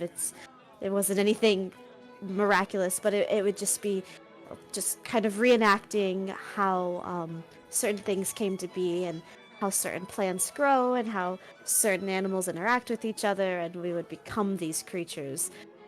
Quite literally. Yursa, like, smiles really big at that. You see that they both have a face of like, ah, yeah. They probably maybe don't understand magic as much. As Lady Frostwind says, oh, well, you would have to come and see one of our plays. Dreamweavers is our theater company. We have one being built right now within Eldon and one large one within Janu. You'd probably be able to see the best performances in Janu, of course. Oh, that sounds wonderful. I would love to see a performance sometime. Do you perform in them? I used to, but unfortunately I do not anymore. That has been passed on to, well, the younger individuals. Oh, well, I think you would do quite well. I would love to see you in something. But yes, any time that we pass through, I would love to attend. I'm sorry, I can't help but notice your necklace is quite beautiful. I used to make jewelry, you know. To which are you saying it to? Whitewood or Frostwind? Well, Frostwind, because hers is big and gold and shiny. She says, oh, well, thank you very much. I got this specially made in El Shaham. They do great work over there. Oh, I've never been there before. Oh, you must go there. It is beautiful, wonderful. The whole city's filled with magic. The laws are free and the people are even freer. It is a beautiful place. Oh, I'll have to go sometime. I haven't been to many places, but you sound like you've been all over the place. Lady Whitewood says, where exactly do you hail from? Oh, like I said, just a small, little, very tiny, small village in the Malagrove. Very small. Like, and yours is like holding up like two little fingers. Is that where your estate is? Oh no, we are the new residents at the. And yours is like making big arms. The storm place. Oh, Stormhold Keep. That one, yeah. Oh, it is very nice to meet at least one of you. I assume, and she looks around and kind of sees Gak, sees Enid next to Gak, and starts pointing out, oh, are those your companions? Your Yes, those are my the friends. lords of the castle?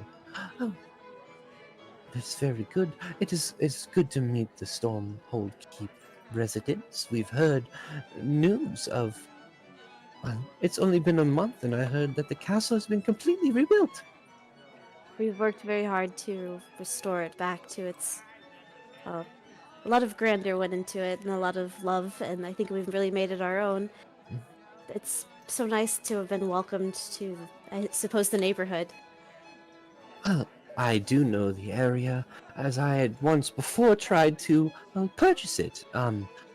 It does have very good land for a vineyard. If you ever are in need of some extra money and want a business venture, I would love to set up a vineyard there. Oh, well, I would have to talk to everyone else about that, but maybe. That's very good. And your name was what again? Yursa Moonglade. It is very nice to meet you, Yursa. I am going to go and talk amongst the others, but it has been a wonderful and pleasurable conversation. As she looks to Lady Frostwind and says, I bid you farewell, my lady. And she looks to you, Yursa, my lady, and just curtsies and walks off. Lady Frostwind also looks and says, again, you must come see one of our plays. There are many. There are beautiful, wonderful performers. If we can ever make a business arrangement, I could possibly arrange you to go to, well, to Jonu, or if maybe donations, we could build the one in Eldon much quicker. Yes, that sounds great. Yursa is like, why is everybody always talking about money and shit around here? What is going on? Yeah, that sounds wonderful. Well, we should get together in the near future and probably hash that out. Of course, this is a party. Enjoy yourself and welcome. Have a good afternoon. And You too. Lady Frostwind kind of walks off, leaving you alone yourself. You're just gonna go walk over to one of the trees that's inside the building, and she's just gonna say, because she has that spell. Why is everyone so concerned about making deals? It's so weird. And she's gonna talk to this tree. Okay. That's the rest of her adventure. Okay. People are gonna look over and see her talking to a tree. It's fine. What was Basil doing again? Basil's just kind of taking a tour around the room. Like I said, Okay. getting a layout of the whole place, picking up little pieces of possible gossip here or there.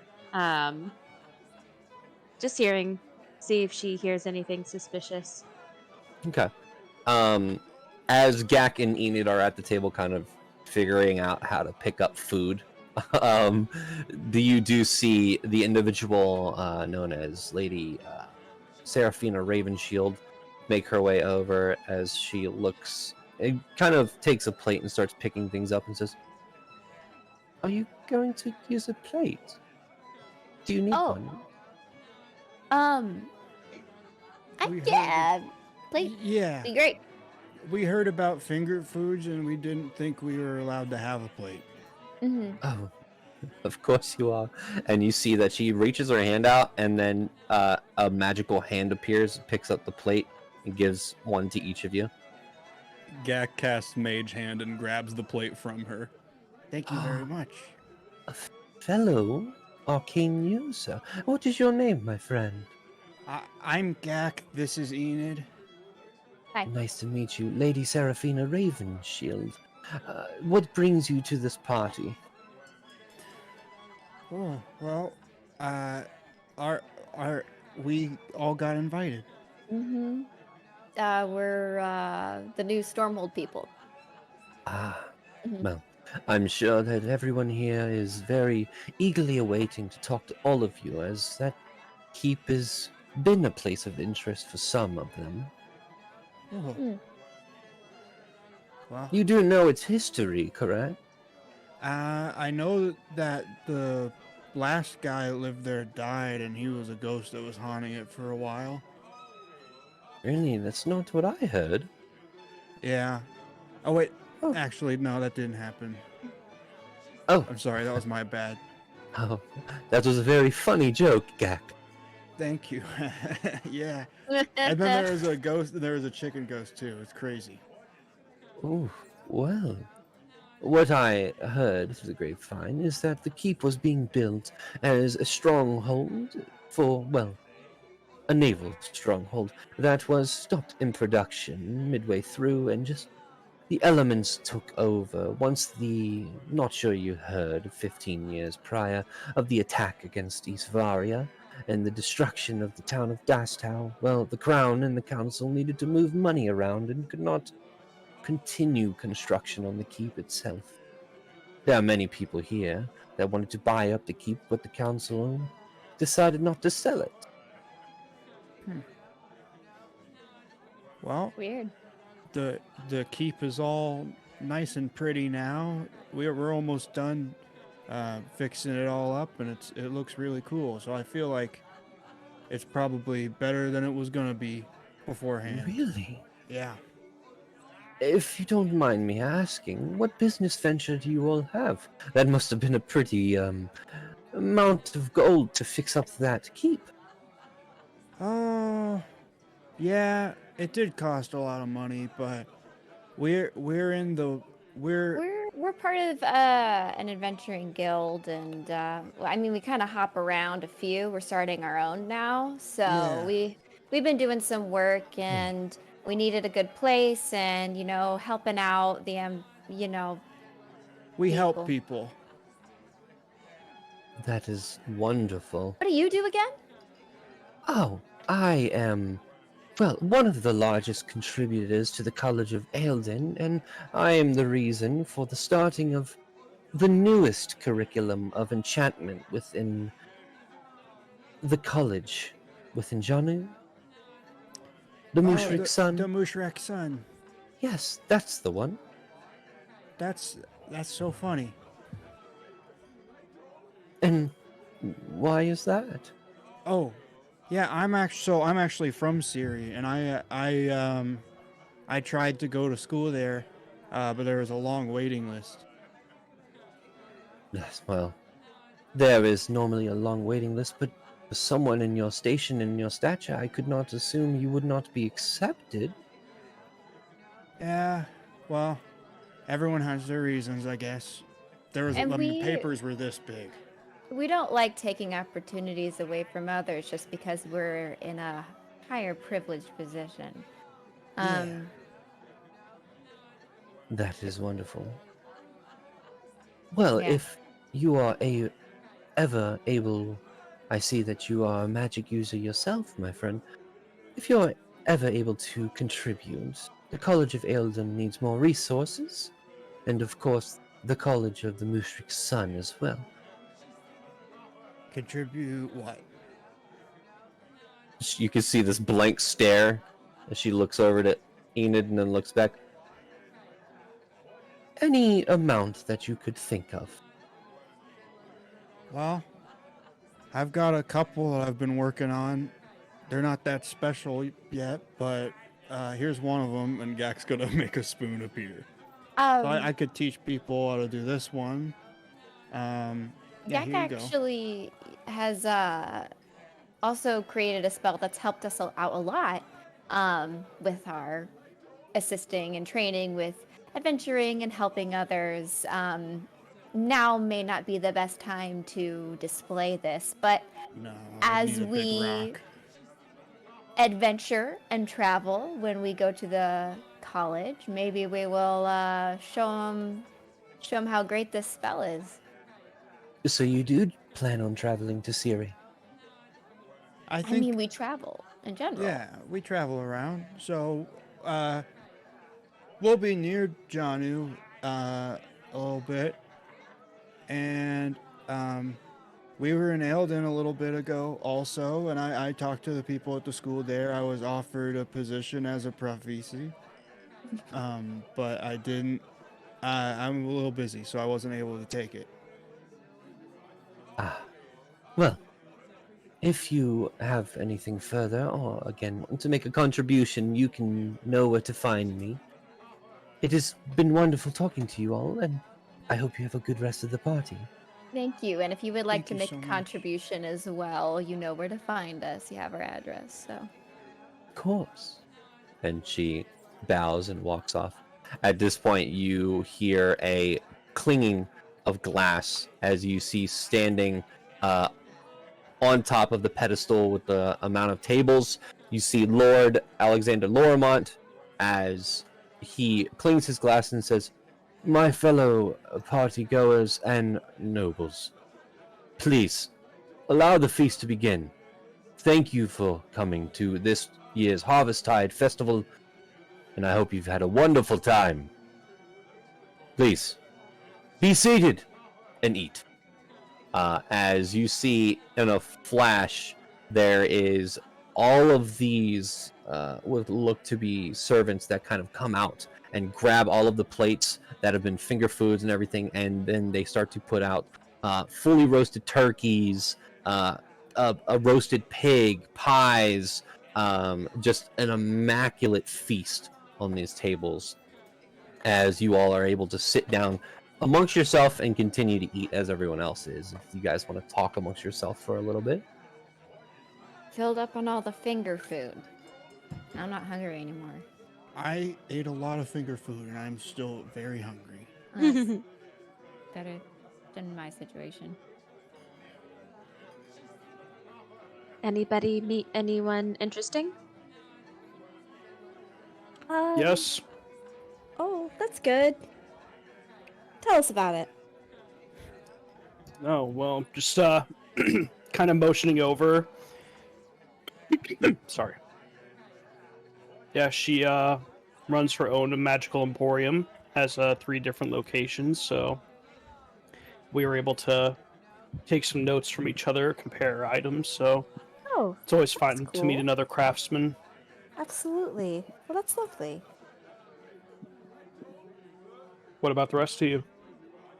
Well, me and Enid, we met Ravenwood, and she is really powerful. I'm just gonna guess wizard. She said something else with the arcane, but I don't remember exactly what she said. Yeah. Um, She owns colleges. Yeah, she says she contributes to the colleges in Eilden and the one in Janu, and both of those are the ones that I applied for, which was kind of funny. Interesting.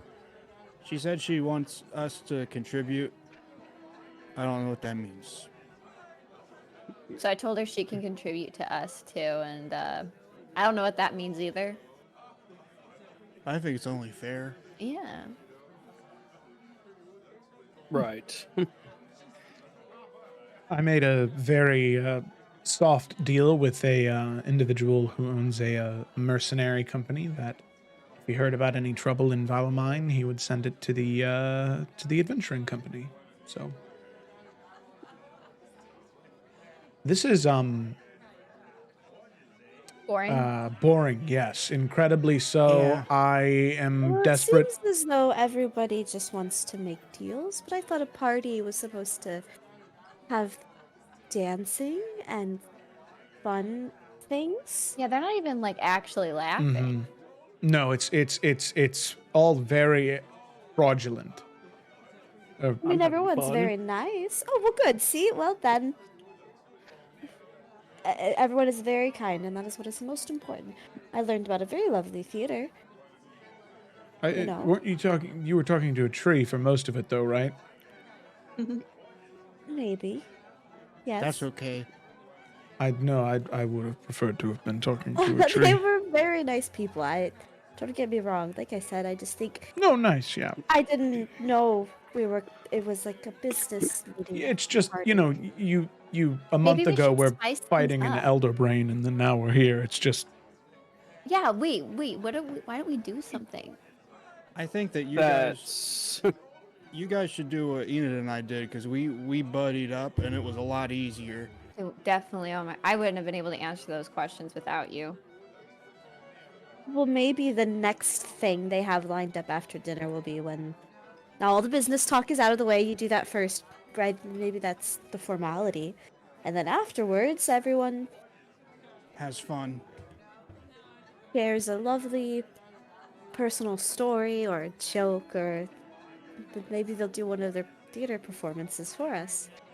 Oh, you're so those theater performances. If they're anything like this, they sound like they suck. You should have told that lady that too. no, theater can be really good or really theater's bad. great. There's no Shouldn't be ran by in the between stuffy. though. And, yeah. At this Should we point, do while you are all eating, you see these individuals kind of walk out from behind where the food would have came out from. They are dressed in what looks like dancers' clothes, Yeah. almost like a ballerina-esque. As they start dancing in the middle of this aisle, this beautiful back and forth dance.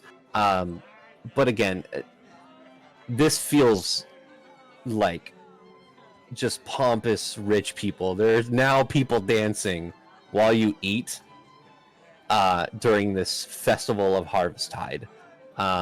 So there's a point where all of you just kind of look at each other like, why? Should I get up and dance with them? Or? No. I don't think. I don't think it's an invitation. I think we were just supposed to watch them. It's just entertainment. But most of the people here are ignoring them. I don't like watching people dance. I like doing it. Yeah. I mean, it takes a lot of talent to do that. So, guys, with salt shakers, have you ever like poured the salt on the table and then tried to get it to tilt by itself? What? Wait, what? Yes. Yes. Oh my Yes. gosh. Okay. And so she's gonna Yes. try and do that Brienne is also gonna grab a salt shaker and try and do that. and show everybody. It's like magic, but it's not. It's gravity and like force or balance. I don't know. But you could also just use magic to do that. I can't, so Yes, neither can I. I will say, Enid, as you are there doing this, you do hear. I feel so sorry for you. me too. Can you make a distraction? So we No, can maybe no, I can't. I'm sorry. What do you think we should do? You know, eat and run. That would be fun. I feel like there might be a way cooler party in the city. There absolutely is. This is.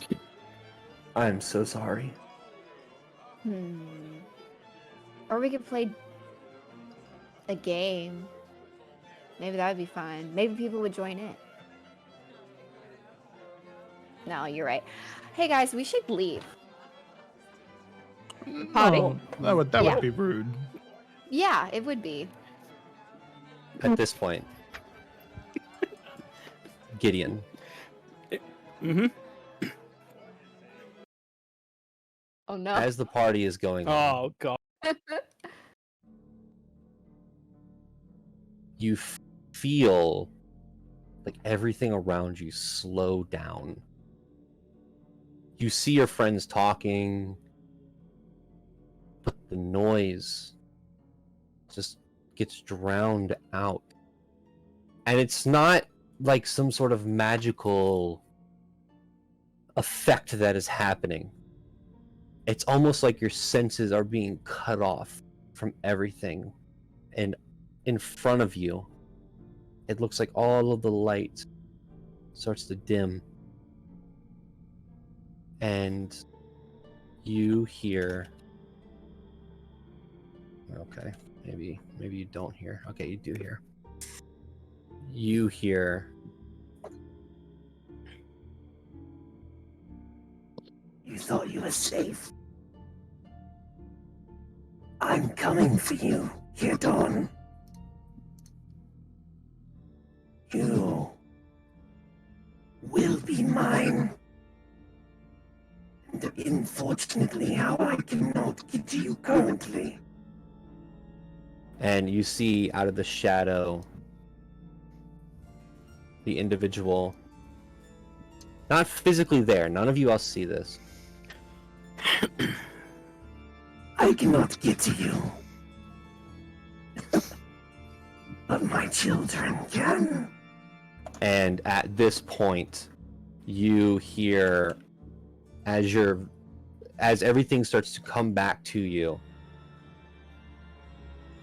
as the glass starts shattering inside, the glass above and the windows around shatter, and you see these horrible shadow-like, almost just a giant toothy grinned mouth start to slither through, almost like these shadow-like fish that have essences of bodies and shadows of people emanating from them. You see something that looks like... hold on.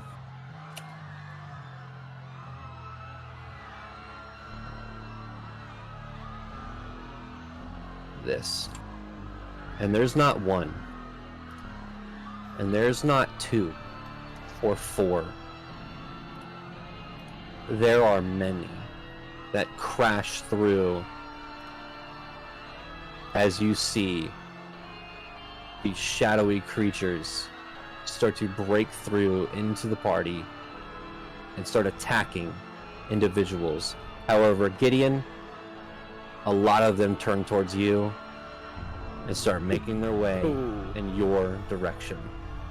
And that is where we're going to end the session. I was the only one having fun. Yay. This isn't fair. Listen, Gotta rain on your parade. We're all gonna look so good fighting these things. We Very look so sexy. nice. Also, Invite me welcome back. welcome Ishna's theme. Oh. Yeah, it was nice. That's good Very music. good. Very good. Very good. Thank you for watching, everyone. We appreciate you. Thank you for tuning into this session of Tales of Evrand. Joe, take us away. Yeah, be sure to tune in on Sunday for Buried Time, next Tuesday for Salamander Coast, or next Wednesday for Tales of Ever. No Isles this Saturday. Thanks for watching. We'll see you next time.